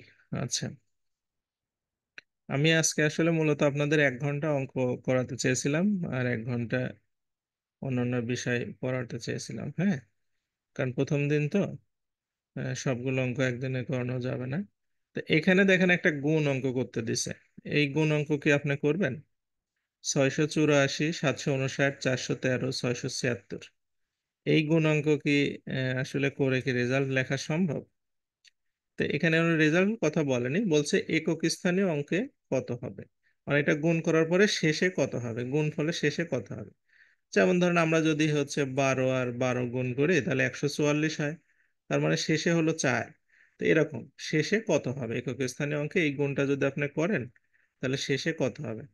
আচ্ছা, শেষে কত হবে এটা জানার জন্য আপনি শেষের গুলা গুণ করলেই হবে না। যেমন 6, তাহলে 3 6 18। 18-র কত থাকলো? ওখানে 8 থাকলো, তাই না? তাহলে 8 9 72। 72-এর আবার কত থাকলো? 2 থাকলো। 2 আর 4 দোকানে তাহলে কত হচ্ছে? 8। তার মানে 8 হওয়ার কথা না? এরকম হওয়ার কথা না শেষে? মানে আমি যতটুকু বুঝতেছি, আপনারা কি বুঝতে পারছেন কথাটা কি? যেমন 4 আর 9 কত হয়? 4 9 36 আর 3 6 18। তাহলে 6 48, তাহলে শেষে তো 8ই হবে। গুণ করলে শেষের গুলা গুণ করে যেটা হবে সেটাই তো। হ্যাঁ। ওকে, তাহলে এত বড় গুণ পরীক্ষার হলে যদি দেয়, দেখে আবার ভয় করার দরকার নেই, মানে চেষ্টা করবেন। আচ্ছা, এই প্রশ্নটা দেখেন, এই 25 পর্যন্ত অঙ্ক এই আজকে মানে আপনাদের 100টা অঙ্ক দেওয়া আছে। আমি কালকে আগামী ক্লাসে এগুলো করাই দেবো সব। মোটামুটি 25 পর্যন্ত আজকে অঙ্কগুলো, যেহেতু থিওরিটিক্যাল অনেক আলোচনা ছিল। বলছে 2 অঙ্ক বিশিষ্ট যে সকল সংখ্যা স্থান বিনিময় করলে মানের কোনো পরিবর্তন হয় না, সেই সংখ্যাগুলোর গড় কত? আচ্ছা, এরকম সংখ্যা আছে কি কি? এরকম সংখ্যা কি কি আছে যে স্থান বিনিময় করলে কোনো গড়ের পরিবর্তন হয় না? যেমন একটা আছে 11, এটা এই পাশে পাশে যাই করেন 11ই থাকবে। তারপর একটা 22, তারপরটা হচ্ছে 33, তারপরটা 44, তারপরটা 55, 66, তারপরেরটা হচ্ছে আপনার কত হবে? 77 নাকি? 77, তারপরেরটা হচ্ছে 88, তারপরেরটা 99। এইগুলার কোনো চেঞ্জ হয় না। তো এইগুলো গড় করতে বলছে। গড় মানে কি? গড় মানে এগুলো যোগ করে আপনার হচ্ছে উম ভাগ করতে হবে। কয়টা দিয়ে ভাগ করবেন আপনি? এটা ভাগ করবেন কয়টা দিয়ে? আচ্ছা, ভাগ করবেন হচ্ছে এখানে 1 2 3 4 5 6 7 8 9। এখন এইগুলোর ক্ষেত্রে সহজ উপায়টা যেটা, যেহেতু একই রেঞ্জে বাড়তেছে, 11 22 33 একই রেঞ্জ, মানে রেঞ্জটা একই। 11 দোকানে 22, 3 11 33, 4 11 44। এরকম যখন রেঞ্জে বাড়ে তখন গড়টা মাঝখানে থাকে। মানে এইদিকে 4টা গেল, এইদিকে 4টা চলে গেল, তাহলে এই 55টা হচ্ছে গড়, অর্থাৎ মাঝখানেরটা হবে গড়। হ্যাঁ, যখন একই রেঞ্জে বাড়তে থাকে তখন হচ্ছে মাঝখানেরটা হয় গড়। যেমন যদি বলা হয় 1 2 3 4 5, এর গড় কত? এর গড় হবে 3, কারণ এইদিকেও 2টা এদিকেও 2টা, কারণ একই রেঞ্জে বাড়তেছে। আবার যদি আপনাকে বলে 5 7, তারপরে 9 তারপরে হচ্ছে আপনার 11, তারপরে 13। যদি এগুলো গড় করলে কত হবে, সব যোগ করে 5 দিয়ে ভাগ করে দেখেন 9 হবে। কেন? কারণ একই রেঞ্জে বাড়তেছে, তাহলে মাঝখানেরটা হয় গড়। ঠিক আছে। আচ্ছা, তাহলে 25 পর্যন্ত এই অঙ্কগুলো আজকে থাক। হ্যাঁ, আপনারে আমি আগামী দিন বাদ বাকি অঙ্কগুলো করাবো। ঠিক আছে। আর আজকে আমাদের ইংরেজি একটু, মানে আমি ইংরেজি দিয়ে শুরু করতেছি, বাংলা শুরু করলাম না। বাংলা কয়েকদিন পরে পরে ইংরেজি অন্তত 3 থেকে 4টা চ্যাপ্টার যদি আমরা আগায় নিতে পারি, যেখান থেকে যে কোনো পরীক্ষায় 4-5টা প্রশ্ন হয়। তা আমরা সবার শুরুতে পার্টস অফ স্পিচ দিয়ে মূলত শুরু করব। হ্যাঁ, এখান থেকে আমরা একদম যতদূর পর্যন্ত সম্ভব, এখন আপনাদের স্টুডেন্টদের উপরে নির্ভর করে, ক্লাস করে না অনেকেই, আস্তে আস্তে আগ্রহ হারায় ফেলে। যখন পড়াশোনার ভলিউম বাড়তে থাকে তখন ছাত্ররা আগ্রহ হারায় ফেলে। হ্যাঁ, এটা একটা সমস্যা। মানে ওইভাবে নাছোড়বান্দা স্টুডেন্ট নাই, স্টুডেন্টের সংখ্যা কমে যায়। 100, 150, 200, 250 ছেলে মেয়েও অনেক সময় ভর্তি হয়। আর শেষে গিয়ে ক্লাস করতে করতে করতে করতে 3-4 জনে যা থাকে। এখন বিষয়টা হচ্ছে আপনার এইগুলো ব্যাপারটা কি, আপনাদের মাঝখানে 1 মিনিট ইন্টারাপ্ট করি। আপনার চাকরির পড়াশোনা যদি করতে চান সত্যিকার অর্থে, তাহলে আপনাকে কেমোথেরাপির মতো চিন্তা করতে হবে। ফুল রিকভারি না করা পর্যন্ত আপনার চিকিৎসা চালাতে হবে। আপনি যদি মাঝখানে গিয়ে চিকিৎসা অফ করে দেন, কোনো উপকার হবে না। হ্যাঁ, এই 2 মাস 3 মাস সময় লাগলো আপনার একটা ভালো একটা এমসিকিউ পরীক্ষা যদি টিকতে চান, তাহলে আপনার সব চ্যাপ্টারের ধারণা লাগবে ভালো মতো। সেগুলোর জন্য তো আপনার সময় দিতে হবে। একটা জিনিস কিভাবে শেখাবো তাছাড়া? অনেকে সময় দিতে রাজি না। হুম। অনেকে আছে আবার ভাবে যে, মানে বেশিরভাগ সমস্যা সেলফ ডিসিশন মেকারদের জন্য আমাদের জটিল সমস্যা হয়, যে তারা নিজেরাই সিদ্ধান্ত নিয়ে নেয় যে কোনগুলো পড়তে হবে কোনগুলো পড়তে হবে না। এই একটা সেলফ ডিসিশন মেকার লোকজন খুব জটিল অবস্থা। তারা ভাবে যে না, এগুলো বাদ, এগুলো পড়বেন, এগুলো করে কখনোই ভালো কিছু করা যাবে না। আপনাকে যে গাইডলাইন দেওয়া হচ্ছে সেই গাইডলাইন অনুসারে আপনি সবই পড়বেন, খুঁটিনাটি যা আছে ভালো করে পড়বেন। যেটা প্রয়োজন নেই সেটা তো আপনাকে আমি পড়তে দিব না, কারণ আমি এগুলো লাইন পার করে আসছি। এখনো আমি প্রায় এই 4-5 বছর থেকে এগুলো করতেছি, আমার অভিজ্ঞতা সেটাই বলে। তো সুতরাং আপনারা একটু সতর্ক হবেন, নাসুরবান্দা টাইপ না হলে সম্ভব না। আমরা যাই হোক এখানে পার্টস অফ স্পিচ থেকে চলে আসি। ইংলিশ বাক্যে পার্টস অফ স্পিচ হচ্ছে বলতে বোঝায় একটা সেন্টেন্সের ভিতরে যে ওয়ার্ডগুলো ব্যবহার করা হবে সবগুলো হচ্ছে কোনো না কোনো পার্টস অফ স্পিচ এর মধ্যে পড়বে। সেই জন্য পার্টস অফ স্পিচ হচ্ছে 8 প্রকার। এই 8 প্রকারে আপনাদের কম পড়ে 10টা চ্যাপ্টার আছে। হুম। যেমন নাউন নিয়ে আপনার 2টা ক্লাস পড়তে, ভার্ব তো বিশাল চ্যাপ্টার, প্রোনাউন অ্যাডজেক্টিভ প্রিপোজিশন তো আপনার বিশাল চ্যাপ্টার, এখানে প্রায় 10টা চ্যাপ্টার পড়তে হবে। তো যাই হোক আমরা noun, pronoun, verb, adjective, adverb, preposition, conjunction, interjection, এই মোটামুটি আপনার 8টা হচ্ছে পার্টস অফ স্পিচ। তো এই নিয়ে একটা প্রশ্ন হয়েছিল। হুম। যে পার্টস অফ স্পিচ কত প্রকার, এটা 2011 সালের প্রশ্ন, সেটা হচ্ছে 8 প্রকার। হ্যাঁ। আচ্ছা, এরপরে আমরা নাউন থেকে শুরু করব। নাউন বলতে কোনগুলোকে বোঝায় আসলে? আপনারা এগুলো অনেকবার পড়ছেন, তারপরেও নতুন করে শেখার চেষ্টা করেন, আমার মনে হয় ভালো হবে। নাউনটা হচ্ছে নেমিং ওয়ার্ডকে আমরা বলবো নাউন। নেমিং ওয়ার্ড বলতে কি বোঝায়? নেমিং ওয়ার্ড হচ্ছে পৃথিবীতে যে জিনিসটাকে, আপনি যখন কোনো জিনিসকে চেনার ক্ষেত্রে যে ওয়ার্ড ব্যবহার করেন পরিচিতির ক্ষেত্রে, সেই ওয়ার্ডটাকে বলা হবে হচ্ছে নাউন। হ্যাঁ, যেমন ধরেন আপনার অনেক সময় আমরা সচরাচর পড়ে থাকি কি, যে যে কোনো কিছুর নামকে নাউন বলে। আসলে কথাটা শতভাগ সঠিক না। যে কোনো কিছু পরিচিতি করানোর জন্য যে ওয়ার্ডটা ব্যবহার হয় সেটাকে আমরা নাউন বলবো। হ্যাঁ, মানে একটা, যেমন আপনাকে একটা সহজ কথা বলি, যেমন যদি ধরে নেওয়া হয় হচ্ছে এরকম একটা ওয়ার্ড আছে, ভ্রাতৃত্ব একটা শব্দ আছে বাংলায়, যেটাকে বাদারহুড বলে। হুম। আবার ধরেন হচ্ছে আপনার শৈশবকাল, চাইল্ডহুড একটা শব্দ আছে। তো এইটা তো আসলে নাম হিসাবে ব্যবহার হয় না। যেমন গোলাপ, রজনীগন্ধা, এগুলো যেমন নাম, তেমন কি এটা কি কোনো নাম হয়? তো এগুলো আসলে আপনার ওই জিনিসটাকে বোঝাতে, ওই ফিনোমেনাটা, ওই সিনারিওটাকে বোঝাতে যে ওয়ার্ডগুলো ব্যবহার হয় সেগুলোকে বলা হয় নাউন। হ্যাঁ। তো সেগুলো নামও হতে পারে, আবার নামের মতো কোনো ওয়ার্ডও হতে পারে। ঠিক আছে। হুম। যেমন আর্মি, আর্মি কি কারো নাম বা কোনো জিনিসের নাম? কোনো কিছু না, কিন্তু আপনি যখন কোনো গ্রুপ অফ ট্রেন্ড পার্সনকে বোঝাবেন যে ওয়ার্ড দ্বারা, সেটাকে আমরা বলি হচ্ছে আর্মি। বুঝতে পারছেন কথা কি? তার মানে নাম নেমিং ওয়ার্ড যদিও হয়, তার মানে নাউন দ্বারা বোঝায় যেটা দ্বারা আপনি একটা জিনিসের ধারণাকে প্রেজেন্ট করতে পারবেন, এই আর কি।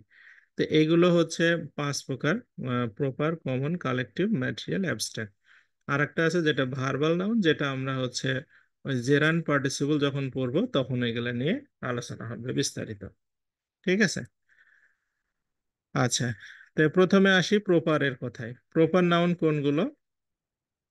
প্রপার নাউনে হচ্ছে প্রথম যে কনসেপ্টটা, সেটা হচ্ছে যে স্পেসিফিক কোনো ব্যক্তি হতে পারে, বস্তু হতে পারে, জায়গা হতে পারে, সেগুলোর নাম কে বলবো আমরা প্রপার নাউন। প্রপার নাউন সবসময় ক্যাপিটাল লেটারে লেখা হয়, কিন্তু ক্যাপিটাল লেটারে লিখলেই যে সেটা আপনার প্রপার নাউন, ঘটনা সেটা না। প্রপার নাউনকে লেখা হয় ক্যাপিটাল লেটারে, কিন্তু ক্যাপিটাল লেটারে লিখলে সেটা প্রপার নাউন হয় না। যেমন ধরেন, আপনার একটা প্রপার নাউনের আমি নাম লিখি নজরুল। নজরুল, ঠিক আছে? এখন এইটা হচ্ছে প্রপার নাউন। এখন আমি এটা এইভাবে লিখলাম, ম্যান। ম্যান কিন্তু প্রপার নাউন না। এখন আপনি বলতে পারেন, স্যার ক্যাপিটাল লেটারে লেখা দেখতেছি। ক্যাপিটাল লেটারে লেখা দেখলে হবে না। আপনার এই প্রপার নাউনকে ক্যাপিটাল লেটারে লেখা যায়, কিন্তু ক্যাপিটাল লেটারে লিখলে সেটা প্রপার নাউন হয় না। ঠিক আছে? ব্যাপারটা এরকম। তাহলে প্রপার নাউন বলতে স্পেসিফিক একজন ব্যক্তি, একটা প্লেস, অথবা একটা আপনার বস্তুকে স্পেসিফিক একজন, তাহলে সেটাকে আমরা বলবো হচ্ছে প্রপার নাউন। হ্যাঁ, তাহলে প্রপার নাউনের পূর্বে আপনি আর্টিকেল বসানো যাবে না। আর্টিকেল বসে না, দা আর্টিকেল বসে না। কিন্তু যখন আপনার আর্টিকেলের নিয়মে চলে যায়, তখন আমরা দেখা যাচ্ছে যে নদী, উপসাগর, মহাসাগর, সংবাদপত্র, প্লেন, ট্রেন, আহ, পাহাড় পর্বত, মরুভূমি, কোনো ধর্মগ্রন্থ, এইগুলো কিন্তু ওয়ান অ্যান্ড অনলি। হ্যাঁ, কিন্তু তারপরে এগুলোর আগে, এগুলো প্রপার নাউন কিন্তু এর আগে দা বসে। এটা আর্টিকেলের নিয়মে আমরা পড়বো। তা আমরা কিছু প্রশ্ন দেখি। হুম, যেমন হচ্ছে এখানে দেখেন, the Padma is a big river. একটা বিশাল নদী হচ্ছে একটা পদ্মা। তো এটা কোন ধরনের নাউন, এরকম একটা প্রশ্ন দিয়েছে আপনাকে। তাহলে এখানে আর্টিকেল বসছে, নদীর নামের আগে আর্টিকেল বসবে, এবং দেখেন পদ্মাটা বড় হাতে লেখা আছে, তার মানে এটা হচ্ছে কি প্রপার নাউন। আচ্ছা, এখানে একটা প্রশ্ন দিছে দেখেন, কনফিউজ করার জন্য, যে which is not a proper noun, নিচের কোনটা প্রপার নাউন না? হ্যাঁ, এখন কেউ যদি ওই যে ওই নিয়মটা মনে করে চলে আসেন যে বড় হাতের অক্ষর হবে, তাহলে এখানে পদ্মা আছে, করিম আছে, সান আছে, রিভার আছে। তাহলে রিভারটা হচ্ছে প্রপার নাউন না, এটা হচ্ছে কমন নাউন। কেন কমন নাউন? কারণ রিভার বলতে আমরা বলতেছি নদী, আর নদী হচ্ছে পদ্মা, মেঘনা, যমুনা, অনেকগুলো আছে। অর্থাৎ এইটাকে কমন নাউনটা হচ্ছে গ্রুপ। হ্যাঁ, যে একটা দ্বারা, আপনারা যারা সায়েন্সের স্টুডেন্ট আছেন তারা বুঝতে পারবেন যে জেনাস আছে, হ্যাঁ মানে গণ আছে। এইটা হচ্ছে কি জিনিস, যে ওইটা দ্বারা সবকিছু বোঝায়। আমরা পানি দের পর্ব পড়ছিলাম, মনে আছে? ছোটবেলায় পড়ছিলাম যে Porifera, Annelida, mollusca, Cnidaria, amoeba, এরকম 10টা পর্ব ছিল না? অ্যাভিস, তে পর্ব। হ্যাঁ, এই পর্বগুলোকে আমরা বলবো কমন নাউন। হ্যাঁ, হ্যাঁ পর্ব। যেমন পাখি বলতে আপনার হচ্ছে, যদি বলা হয় বার্ড, তাহলে বার্ড কি হবে? বার্ড হবে কমন নাউন। আর যদি বলা হয় হচ্ছে দোয়েল, কোয়েল, ময়না, এগুলো হবে হচ্ছে প্রপার নাউন। ঠিক আছে? আচ্ছা, মানে পর্বটা হচ্ছে, যেমন নিচের কোনটা প্রপার নাউন দেখেন, এখানে রবীন্দ্রনাথ, রেইন, ফার্স্ট, কার, এখানে 4টা কিন্তু বড় হাতের অক্ষরে আছে। ঠিক আছে? তাহলে এখানে রবীন্দ্রনাথ, হ্যাঁ, রবীন্দ্রনাথের তার প্রকারভেদ নাই। তাহলে সুতরাং এটা হবে হচ্ছে আমাদের যেটার প্রকারভেদ নাই সেটা হচ্ছে প্রপার নাউন। ওকে। তো এখানে একটা প্রশ্ন দিচ্ছে যে the name of particular person, thing or place. কোনো পার্টিকুলার, এই পার্টিকুলার শব্দটা খেয়াল করবেন। পার্টিকুলার মানে হচ্ছে স্পেসিফিক ব্যক্তি, বস্তু অথবা জায়গার নাম, সেটা কি হবে? সেটা হবে প্রপার নাউন। যেমন ঢাকা। ঢাকা কোন ধরনের নাউন? ঢাকা হচ্ছে প্রপার নাউন, কারণ কি ঢাকার কোনো ক্লাসিফিকেশন নেই। আচ্ছা, এখানে যে নিচের কোনটি প্রপার নাউন দেখেন, কাউ আছে, ওয়াটার আছে, ঢাকা আছে, রোজ আছে। আচ্ছা, রোজ, রোজটা হচ্ছে আমাদের আহ মানে ঢাকা, ঢাকা হচ্ছে আপনার প্রপার নাউন। রোজও প্রপার নাউন হয়, এটা দুইটাই হয়। রোজ তো হচ্ছে মানে গোলাপ, ফ্লাওয়ারটা হচ্ছে কমন নাউন। এরকম দুইটা অপশনও থাকে অনেক জায়গায়, কাউ, ওয়াটার। হ্যাঁ, কাউটা হচ্ছে কি কমন নাউন, কারণ গাভী জাতীয় যেগুলো যেগুলো দুধ দেয়, হ্যাঁ, চার পা জন্তু দুধ দেয়, সেগুলোকে আমরা ইন জেনারেল কাউ বলি। ঠিক আছে। আচ্ছা, তারপরে এখানে বলছে which of the following is not proper noun, নিচের কোনটা প্রপার নাউন নয়। হুম, টিম, টিমটা হচ্ছে কি একসাথে অনেকগুলো মানুষ, এটা হবে তখন কালেকটিভ নাউন। তারপরে হচ্ছে কি which of the following is proper noun, নিচের কোনটা প্রপার নাউন, দেখেন ম্যান, রান, গ্রুপ, ঢাকা, সবগুলো কিন্তু বড় হাতের অক্ষরে লেখা। এটা নিয়ে কনফিউশন হওয়া যাবে না যে না বড় হাতের অক্ষর ছিল তাই। ঢাকাটা হচ্ছে এখানে প্রপার নাউন, কারণ একটা স্পেসিফিক জায়গার নাম বোঝাচ্ছে। ওকে। আচ্ছা, কমন নাউনের বিষয়টা কি? কমন নাউনে যেটা বললাম, যে আপনার ওই যে পর্ব যেটা, সেটা যেমন ধরেন আপনার এখানে দেখেন কিছু উদাহরণ আছে। হ্যাঁ, উদাহরণগুলো আমি জাস্ট একটু আলোচনা করি প্রশ্নের মধ্যে গেলে। কিছু কিছু আছে কনফিউজড করে ফেলবে যে আসলে এটা কি পর্ব বোঝাচ্ছে। যেমন ম্যান, ম্যান আপনি বলতেই পারেন এটা কমন নাউন, কারণ কি, কারণ ম্যান হচ্ছে আপনার পুরুষ মহিলা এরকম বা অন্যান্য জাতি গোষ্ঠী আছে, এটা দ্বারা ম্যানকে মিন করে। বয়, বয় ধরেন আপনার আছে, বয় হতো একটা গ্রুপ, সেখানে ধরেন আহ, অনেকজনের নাম থাকতে পারে। হ্যাঁ, যেমন ধরেন জাহিদ, বাইজিদ, এগুলো হচ্ছে বয়ের নাম, সেগুলো প্রপার নাউন, কিন্তু বয় হচ্ছে কি কমন নাউন। হ্যাঁ, তারপরে হচ্ছে গার্ল, গার্লের বিভিন্ন নামগুলোকে আমরা বলবো প্রপার নাউন, কিন্তু গার্ল কিন্তু কমন নাউন। স্টুডেন্টেরও তাই, টিচারেরও তাই, ডক্টরেরও তাই, বুক, বইয়ের তাই, পেন্সিল, পেন্সিলেরও তাই, পেন্সিল অনেক প্যাটার্নের আছে, HB, 4B, 2B, এগুলো সবই প্রপার নাউন, কিন্তু পেন্সিলটা কমন নাউন। পেনও তাই, ক্যান্ডেলও তাই। শিপ, শিপ মানে হচ্ছে ভেড়া। এখন অনেকে বলতে পারে স্যার ভেড়া তো হচ্ছে আপনার মানে এটা তো প্রপার নাউন হওয়ার কথা, কারণ ভেড়া তো একটা জন্তুর নাম। আসলে ভেড়া একটা গ্রুপ আছে। ভেড়া, ভেড়া যেরকম যাদের উল হয় এবং চার পা বিশিষ্ট, তাদেরকে বলা হয় ভেড়া। যেমন দুম্বা একটা ভেড়া, ঠিক আছে। তারপরে আপনার ছাগলও একটা ভেড়া, মানে এগুলো গ্রুপ, ঠিক আছে, গ্রুপের মধ্যে পড়ে। ওই অর্থে শিপ হচ্ছে কমন নাউন। আবার শুধু ভেড়া যদি হয়, তাহলে ধরেন এরকম ভাবে থাকলো বড় হাতের দিয়ে শুধু ভেড়া, কোনো একটা জায়গায় বোঝা যাচ্ছে, তখন সেটা আপনার প্রপার নাউন। কিন্তু আপনার ভেড়া জাতীয় যেগুলো, সেগুলো হচ্ছে কি মানে শিপ মানে আসলে ভেড়া না, র্যাম মানে হচ্ছে ভেড়া। ঠিক আছে, আমরা এটা জানতাম।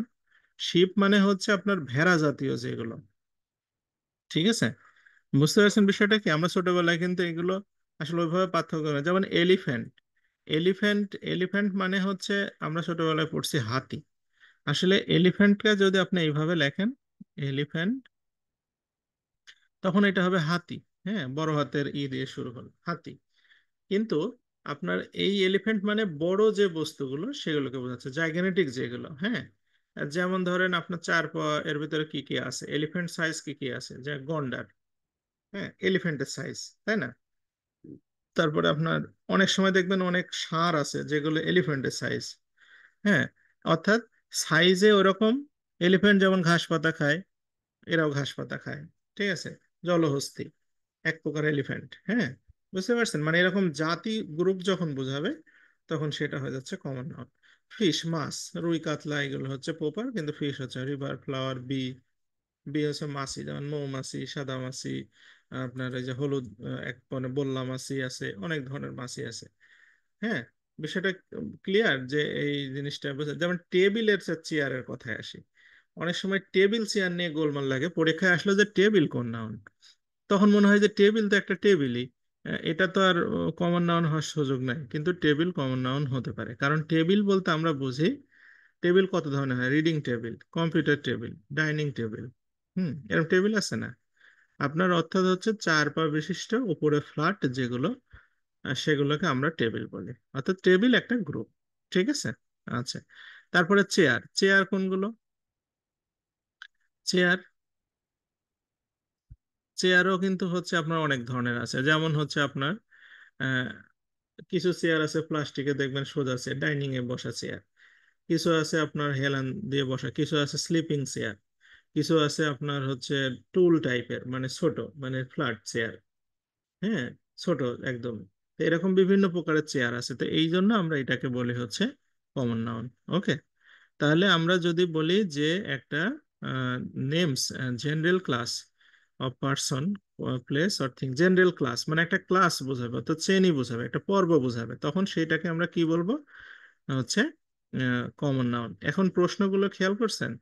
প্রথম প্রশ্নটা ছিল যে পার্টিকুলার থিং, পার্টিকুলার কথাটা ওখানে গুরুত্বপূর্ণ ছিল। প্রপার নাউনের ক্ষেত্রে পার্টিকুলার শব্দটা খুব ইম্পর্টেন্ট ছিল। আর এখানে হচ্ছে কমন নাউনের ক্ষেত্রে জেনারেল শব্দটা খুব ইম্পর্টেন্ট। হ্যাঁ, যে আপনি এই লাইনটা গোটাটা পড়ে যখন বোঝার চেষ্টা করবেন, তখন এই জেনারেল ক্লাস এই শব্দটা যেখানে ব্যবহার হবে, তখনই বুঝবেন যে এটা হচ্ছে কমন নাউনের কথা বলছে আসলে। হুম, জেনারেল ক্লাস হলে।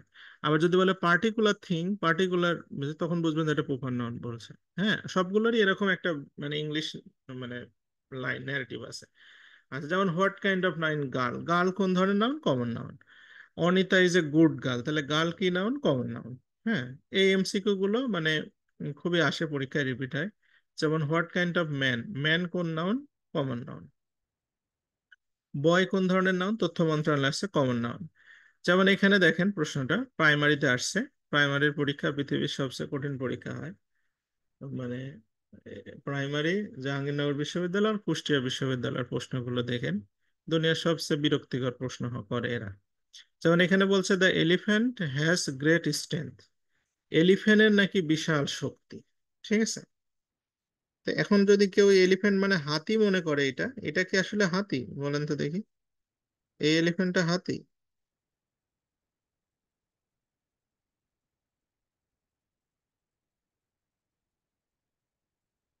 এই এলিফ্যান্টটা কিন্তু হাতি না। কেন?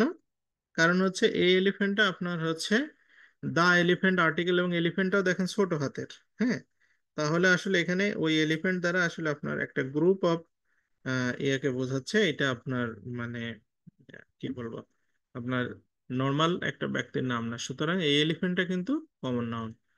হ্যাঁ, আচ্ছা, যেমন আই রিকগনাইজড ইয়োর ভয়েস। আচ্ছা, ভয়েসটা কোন নাউন, খুব জটিল প্রশ্ন। ভয়েসটা হচ্ছে আপনার কমন নাউন। আর কমন নাউনের একটা বিষয়টা কি, এটা প্লুরাল করা যায়। হুম, যেমন ভয়েস, ভয়েসেস হতে পারে, প্লুরাল করা যায়। যেমন এই 44তম বিসিএস এর প্রশ্ন আসছে যে রিভার কোন নাউন, রিভার হচ্ছে কমন নাউন। হ্যাঁ, কারণ রিভার আপনার নদ নদী, যেগুলো ওর নাম আছে নদ নদীর অন্যগুলো। হ্যাঁ, আচ্ছা,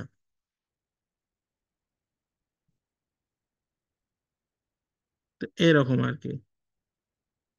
আচ্ছা, কোনটি স্ত্রীবাচক শব্দ, এই প্রশ্নটা দেখেন সমাজকর্মী ইউনিয়নের প্রশ্ন, এটা যদি বা আপনার ইয়ের শব্দ, মানে না ইয়ে নাউন চ্যাপ্টারের মধ্যে থেকে এটা দিয়েছিল। হুম, হুম, তো এটা হচ্ছে যে মম, বয়, হ্যাঁ, কুইন, নান অফ দিস। আচ্ছা, এখানে ইন্টারেস্টিং বিষয় হচ্ছে এটা কিন্তু মম দাগাইতে পারে সবাই। হ্যাঁ, মমও তো স্ত্রীবাচক শব্দ হয়। আচ্ছা, which one is common noun, নিচের কোনটি? 9 number, infant, salt, studentship, army. Infant, infant মানে হচ্ছে কিশোর, কিশোর ছেলেপেলে যারা আছে তারা। হ্যাঁ, কিশোর বাচ্চা যারা। স্টুডেন্টশিপ অ্যাবস্ট্রাক্ট নাউন, আর্মি হচ্ছে কালেকটিভ নাউন, সল্ট হচ্ছে ম্যাটেরিয়াল নাউন। আচ্ছা, আর্মি তো কালেকটিভ নাউন, কালেকটিভ নাউন আর কমন নাউনের মধ্যে তফাৎ আছে, এটা আমরা একটু পরে দেখব।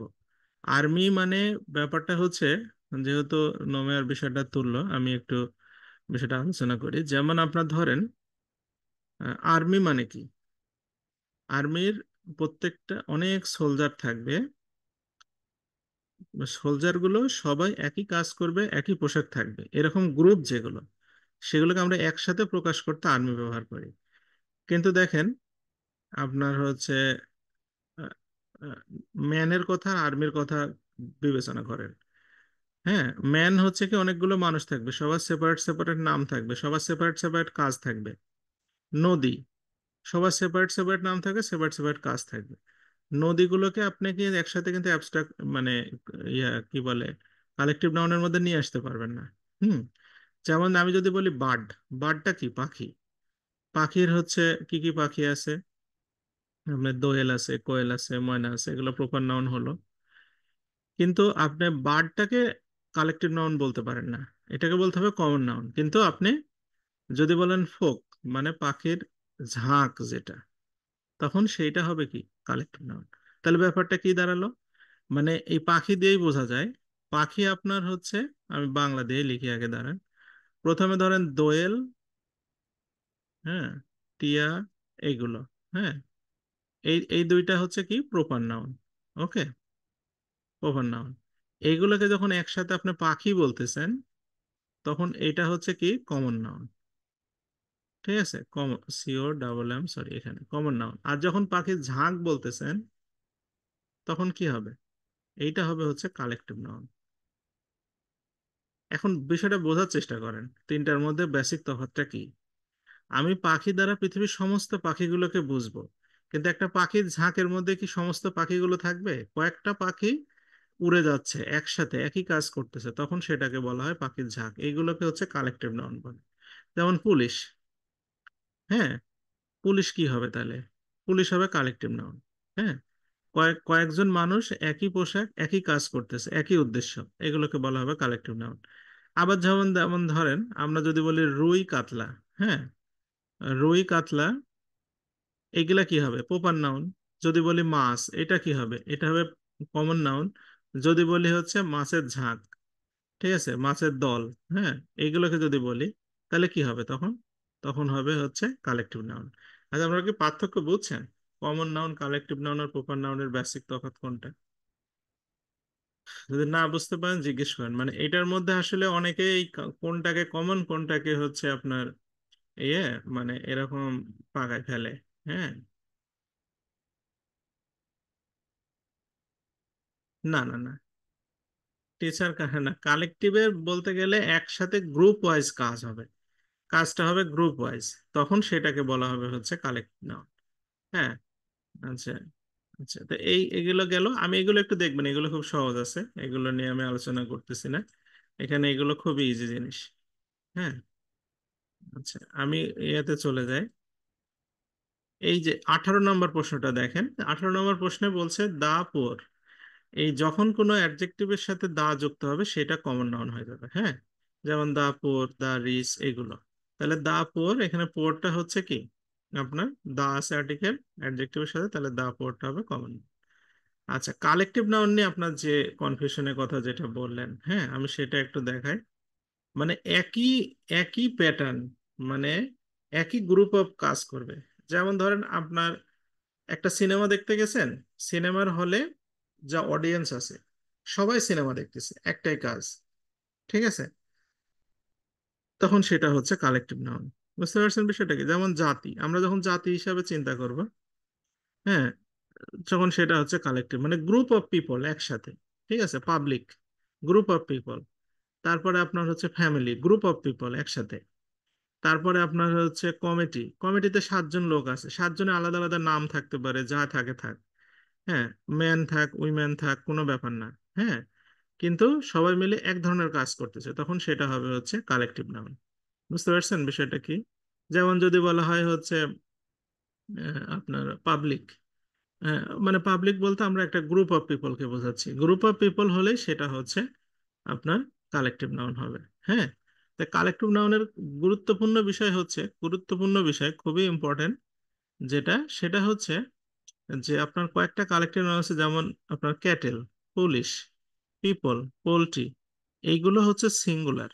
হুম, সিঙ্গুলার, দেখতে সিঙ্গুলার, কিন্তু প্লুরাল হিসেবে ব্যবহার করা হয়।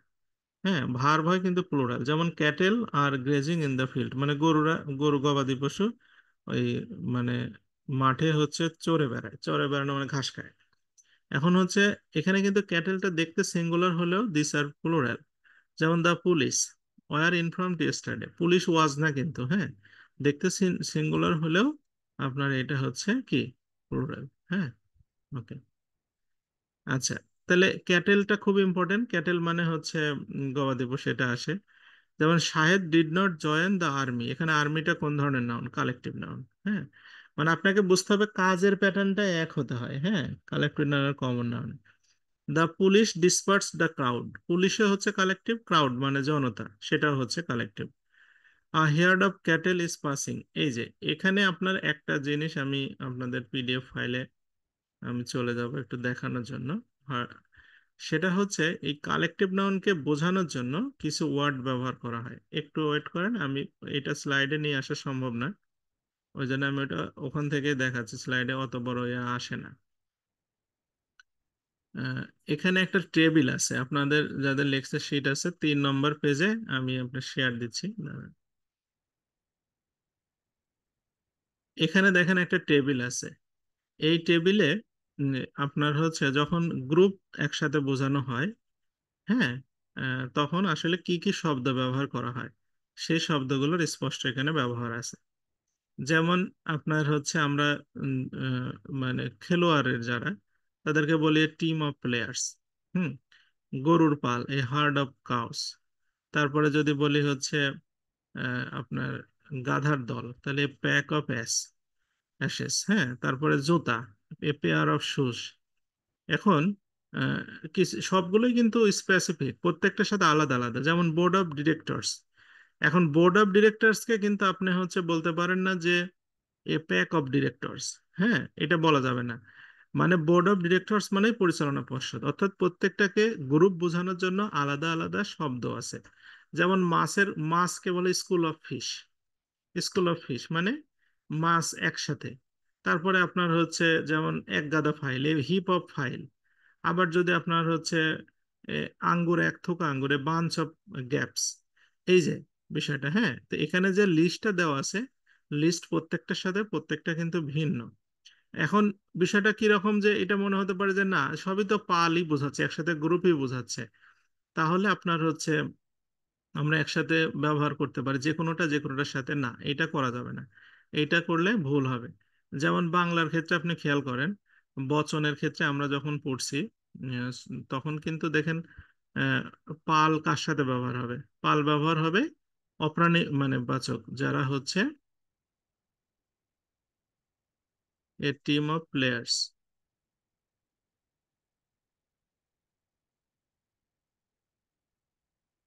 টিম অফ হবে এটা, হ্যাঁ, এটা টাইপিং মিস্টেক হয়েছে, টিম অফ প্লেয়ার্স হবে। এটা কেটে ঠিক করে নিতে হবে। হ্যাঁ।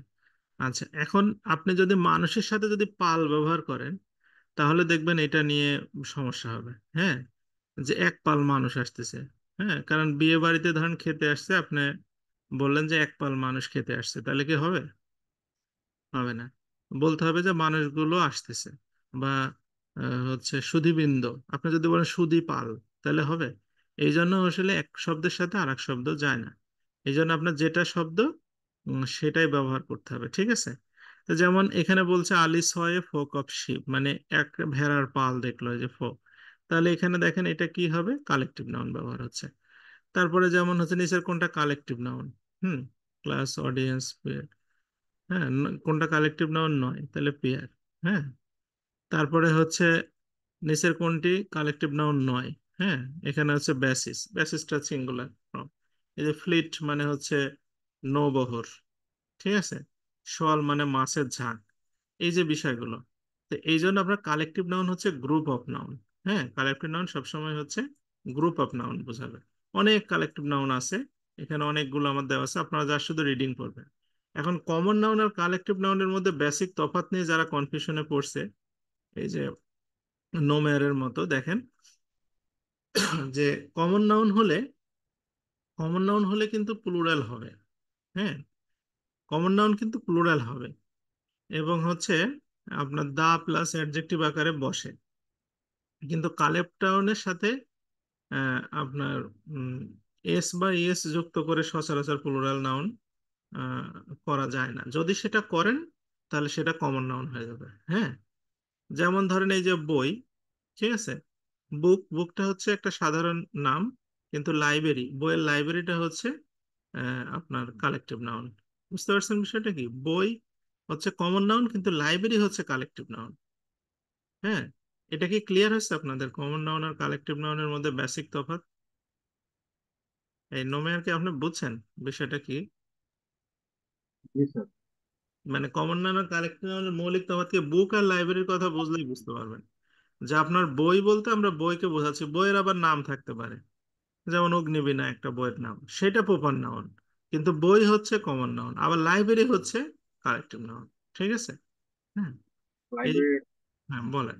উৎস আছে, দেখা যাচ্ছে যে একটা গ্রুপ অফ ওয়ার্ক ওখানে হয়, হ্যাঁ, যার কারণে এটা হচ্ছে কালেকটিভ নাউন। হ্যাঁ, যেমন ধরেন একটা ফ্যামিলির কথা বলি, একটা ফ্যামিলি, ফ্যামিলি হচ্ছে কালেকটিভ নাউন। ফ্যামিলির মধ্যে যদি ম্যান থাকে তাহলে সেটা কি, কমন নাউন। ম্যানের মধ্যে ধরেন আর একজনের নাম আছে, একজনের নাম আছে মনে করেন যে হচ্ছে আজাদ সাহেব, সে হচ্ছে কি, সে হচ্ছে প্রপার নাউন। হ্যাঁ, মানে স্পেসিফিক নাম হলে প্রপার নাউন, যখন ম্যান হলে সেটা কি, কমন নাউন। আর ফ্যামিলিটা হচ্ছে কি, কালেকটিভ নাউন। ঠিক আছে, আবার ওই উইমেনটা হচ্ছে কমন নাউন। আবার উইমেনের মধ্যে ধরেন একজনের নাম আছে, তাহলে সে হচ্ছে প্রপার নাউন। ঠিক আছে, মানে মৌলিক তফাৎটা কোন জায়গায়, মানে একসাথে গ্রুপ করে থাকলে সেটা হবে এদের পাতে। আচ্ছা, এখানে একটা প্রশ্ন আছে দেখেন, যে the committee unable to agri on this question. ঠিক আছে, এই প্রশ্নটা খুবই আসে পরীক্ষায়, বিভিন্ন পরীক্ষায় আসে। সেটা হচ্ছে এই কমিটির পরে ভার্বটা সিঙ্গুলার হবে না প্লুরাল হবে, এইটা কনফিউজ করে ফেলে। এটা সহজ উপায় হচ্ছে দেখেন, বলছে the committee unable to agri. Unable to agri মানে কমিটি রাজি হয়নি, তার মানে কি, তারা ভাগ হয়ে গেছে। যখন দেখবেন যে কালেকটিভ নাউনটা ভাগ হয়ে যাচ্ছে তখন প্লুরাল। হুম। আর যখন হচ্ছে দেখবেন যে না, মানে একসাথে থাকতেছে, তখন আপনার সিঙ্গুলার বসাতে হবে। হ্যাঁ, যেমন এটা দেখেন, এই বাক্যটা দেখেন, এটা অনেক আগে ঢাকা ভার্সিটিতে আসলো, তারপরে অনেক পরীক্ষায় আসে। জুরি, জুরি মানে কি, যারা বিচারক, যারা বিচারক মন্ডলী একসাথে থাকে। বাংলাদেশে তো বিচারক আর সরকার কোনটা, বিচারক কোনটা বোঝাই যায় না। তো বিচারক মন্ডলী আপনার এরপরে সিঙ্গুলার হবে না প্লুরাল হবে, এটা আপনাকে বুঝতে হবে কিভাবে। যেমন এখানে বলছে আর্গুইং। আর্গুইং মানে কি, তর্ক করতেছে। যখন তর্ক করে বিচারক মন্ডলী তখন বুঝবেন যে তারা এক নাই, তাহলে এটা কি ভাব, ভার্বটা হবে প্লুরাল। হ্যাঁ, আর যদি বলে যে না তারা এক আছে, এগ্রি সবাই, তাহলে হচ্ছে তখন হবে সিঙ্গুলার। হুম। আচ্ছা, এরপরে আমরা চলে যাব ম্যাটেরিয়াল নাউনে। ম্যাটেরিয়াল নাউন বিষয়টা কি, ম্যাটেরিয়াল নাউনটা হচ্ছে আপনার যখন কোনো বস্তুর উপাদানকে আমরা বলি হচ্ছে ম্যাটেরিয়াল নাউন, আর ওইটা দিয়ে যেটা তৈরি হয় সেটা হয়ে যাবে হচ্ছে কমন নাউন। একটা সহজ উদাহরণ, যেমন ধরেন আপনাকে যদি বলা হয় যে রিং, রিং রিং মানে হচ্ছে যে গোল যে জিনিসগুলো, রিং তৈরি হয় কি দিয়ে, রিং তৈরি লোহা দিয়ে হতে পারে, সোনা দিয়ে হতে পারে, কানের রিং তৈরি করলে সোনা দিয়ে হবে, হ্যাঁ, গোল্ড। তাহলে গোল্ডটা হচ্ছে এখানে আপনার ম্যাটেরিয়াল, কিন্তু রিংটা হচ্ছে কমন। ঠিক আছে, হ্যাঁ, রিংটা হচ্ছে কমন। ওকে, মানে এরকম বিষয়টা, মানে একদম মূল উপাদানটা। যেমন ধরেন আমরা যদি সহজ কথায় বলি যে মাটন আর হচ্ছে শিপ। শিপ মানে হচ্ছে কি, ভেড়া। ধরেন আমি একটা ভেড়াই ধরলাম আপাতত, বা ভেড়া, ছাগল বা দুম্বা যাই হোক, এইটার মাংসটাকে বলা হয় মাটন, অর্থাৎ ওইটার উপাদানটা। তাহলে মাটনটা কি হবে, ম্যাটেরিয়াল। কিন্তু আপনার হচ্ছে আহ এই মানে শিপটা কি, কমন নাউন। ঠিক আছে, বুঝতে পারছেন বিষয়টা কি। হ্যাঁ, যেমন আমরা যদি বলি মিল্ক আর সুইট, মিল্ক আর সুইটের পার্থক্য খেয়াল করেন। সুইটটা তৈরি হচ্ছে মিল্ক দিয়ে, তাহলে মিল্কটা হচ্ছে ম্যাটেরিয়াল নাউন, কিন্তু সুইটটা হচ্ছে কি, কমন নাউন। ঠিক আছে, যেমন পেপার আর বুক, বুকটা তৈরি হচ্ছে কি দিয়ে, পেপার দিয়ে, তাহলে পেপারটা হচ্ছে ম্যাটেরিয়াল নাউন আর বুকটা হচ্ছে কমন নাউন। পার্থক্য বুঝতে পারছেন বিষয়টা কি। আচ্ছা, তাহলে ম্যাটেরিয়াল নাউন হচ্ছে যেমন মাটন, এই যে 38তম বিসিএস পরীক্ষায় আসছে, মাটন। মাটন মানে হচ্ছে আপনার খাসির মাংস বলেন বা ভেড়ার মাংস বলেন বা দুম্বার মাংস যাই হোক, মানে ওই প্রজাতির মাংসকে মাটন বলে। ঠিক আছে। হ্যাঁ, আপনার হচ্ছে অনেক সময় দেখবেন যে মানুষ যারা জানে না তারা সব মাংসকেই মাটন বলে। হ্যাঁ, মানে ইংলিশে এই আপনার, মানে বিশেষত বাইরে যখন যাবেন দেখবেন ফুটপাতে যারা বিক্রি করে ওদেরকে জিজ্ঞেস করলে ওরা ডাইরেক্ট মাটন বলে। দেখেন সব মাংসের তো আর ইংরেজি জানা সম্ভব না। যেমন এখানে বলছে the ring is made of gold. এখন যদি আপনার রিং এর নিচে দাগ থাকে তাহলে বুঝবেন যে এটা কমন নাউন, কিন্তু গোল্ডের নিচে দাগ থাকলে এটা অ্যাবস্ট্রাক্ট নাউন। ওকে, তারপরে হচ্ছে এই যে ওয়াটার, সল্ট, এগুলো হচ্ছে পড়বেন। হ্যাঁ, এই যে the necklace is made of gold, তাহলে নেকলেসটা হচ্ছে কি, কমন নাউন, কিন্তু গোল্ড হলে সেটা ম্যাটেরিয়াল নাউন। হ্যাঁ, ক্লিয়ার। আচ্ছা, এরপর আমরা চলে যাব হচ্ছে অ্যাবস্ট্রাক্ট নাউনে। অ্যাবস্ট্রাক্ট নাউনের বিষয়টা কি, অ্যাবস্ট্রাক্ট নাউনটা হচ্ছে আপনার যখন কোনো কিছুর অ্যাবস্ট্রাক্ট সেন্স, যেটা আপনার ফিজিক্যাল সেন্স না, অ্যাবস্ট্রাক্ট সেন্সে বোঝায়, মানে আপনার সেন্স দিয়ে যেটাকে মানে রিকগনাইজ করতে হয়, সেটাকে বলে অ্যাবস্ট্রাক্ট। যেটা আপনার মানে বডিলি প্রেজেন্ট না, যেমন ধরেন বিচার, জাজমেন্ট, ঠিক আছে, এইগুলো। তারপরে ধরেন মাদারহুড, মাতৃত্ব, ঠিক আছে, তারপরে স্টুডেন্টশিপ, ছাত্রত্ব। হুম। এগুলো এগুলো যেগুলো আপনি ফিজিক্যালি হচ্ছে টাচ করতে পারবেন না, সেগুলোকে আমরা বলি হচ্ছে অ্যাবস্ট্রাক্ট সেন্স, সেগুলো হচ্ছে অ্যাবস্ট্রাক্ট নাউন। তো অ্যাবস্ট্রাক্ট নাউনের একটা মানে অনেক আছে, এগুলো সব পড়ে শেষ করা যাবে না। হ্যাঁ, এগুলো অনেক টাইমের দরকার। আপনারা কয়েকটা অ্যাবস্ট্রাক্ট নাউন পড়ে যাবেন, পরীক্ষায় এগুলোই কমন পাবেন: knowledge, death, judgement, pleasure, advice, seizure, freedom, choice, defence, heroism, agency. এগুলোর প্রত্যেকটার অর্থ সহ করবেন। এগুলো অর্থ সবারই জানার কথা, আমার মনে হয় কোনোটাই না জানা নাই। না জানা থাকলে জিজ্ঞেস করতে পারেন, এখানে যেগুলো আছে সেগুলোর প্রত্যেকটার অর্থই মনে হয় আপনারা জানেন। হ্যাঁ, যেমন ডিফেন্স আছে, হিরোইজম আছে, এজেন্সি আছে, cowardice, theft, slavery, poverty, solitude, prudence, just, truth, unity. এগুলো সবই মিনিং জানার কথা। হ্যাঁ, কোনোটা অসুবিধা হলে গুগলে সার্চ দেবেন, আর যদি তারপরেও না পান তাহলে আমাকে জিজ্ঞেস করবেন যে এটা এটা হচ্ছে মানে পাচ্ছি না আর কি।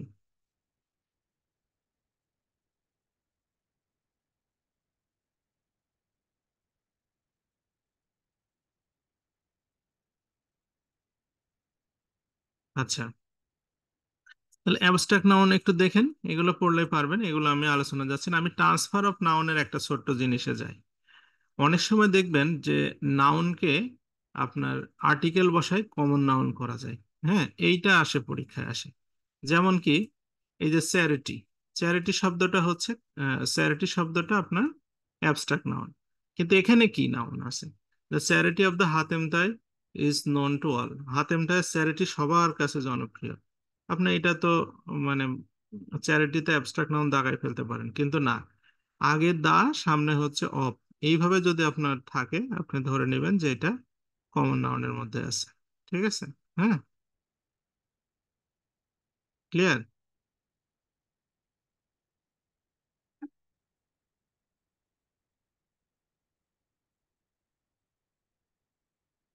আচ্ছা, তারপরে হচ্ছে honesty, the honesty of the girl, the honesty of the girl, খেয়াল করেন দা আছে, তাহলে এটা হবে কি আপনার কমন নাউন হবে।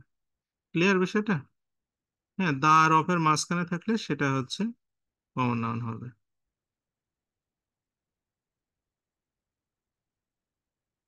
আচ্ছা, তো এই হচ্ছে আমাদের আজকের আলোচনা। ইংরেজিতে আমি বেশি ইয়ে করলাম না, আমি যা শুধু আপনাদের এই পাঁচটা নাউন এবং ট্রান্সফার অফ নাউন গুলো একটু শেখানোর চেষ্টা করলাম। আপনারা এইগুলো হচ্ছে মানে ভালো করে চেষ্টা করবেন সবাই মিলে। হ্যাঁ, মানে আজকের মতো এগুলো পড়বেন। আমাদের জেনারেল নলেজ একটু ছিল, সেটা হচ্ছে যে আহ, প্রাচীন বাংলার মানে ইতিহাস নিয়ে। আচ্ছা, ওটা আমরা কালকে পড়ি। হ্যাঁ, প্রথম দিনে এতগুলো না পড়ি। আপনার হচ্ছে ইংরেজি আর জেনারেল নলেজটা আমাদের পরিব্রাজক, এগুলো একটু ইন্টারেস্টিং বিষয়। আমরা আগামী দিন আশা করি শুরু থেকে মনোযোগ দিয়ে এমসিকিউ সহ। তবে আপনাদের শীটে যেগুলো দেওয়া আছে অলমোস্ট চেষ্টা করবেন যে একটু ভালো করে এগুলো পড়তে, কোনো কিছু স্কিপ করার চেষ্টা করবেন না।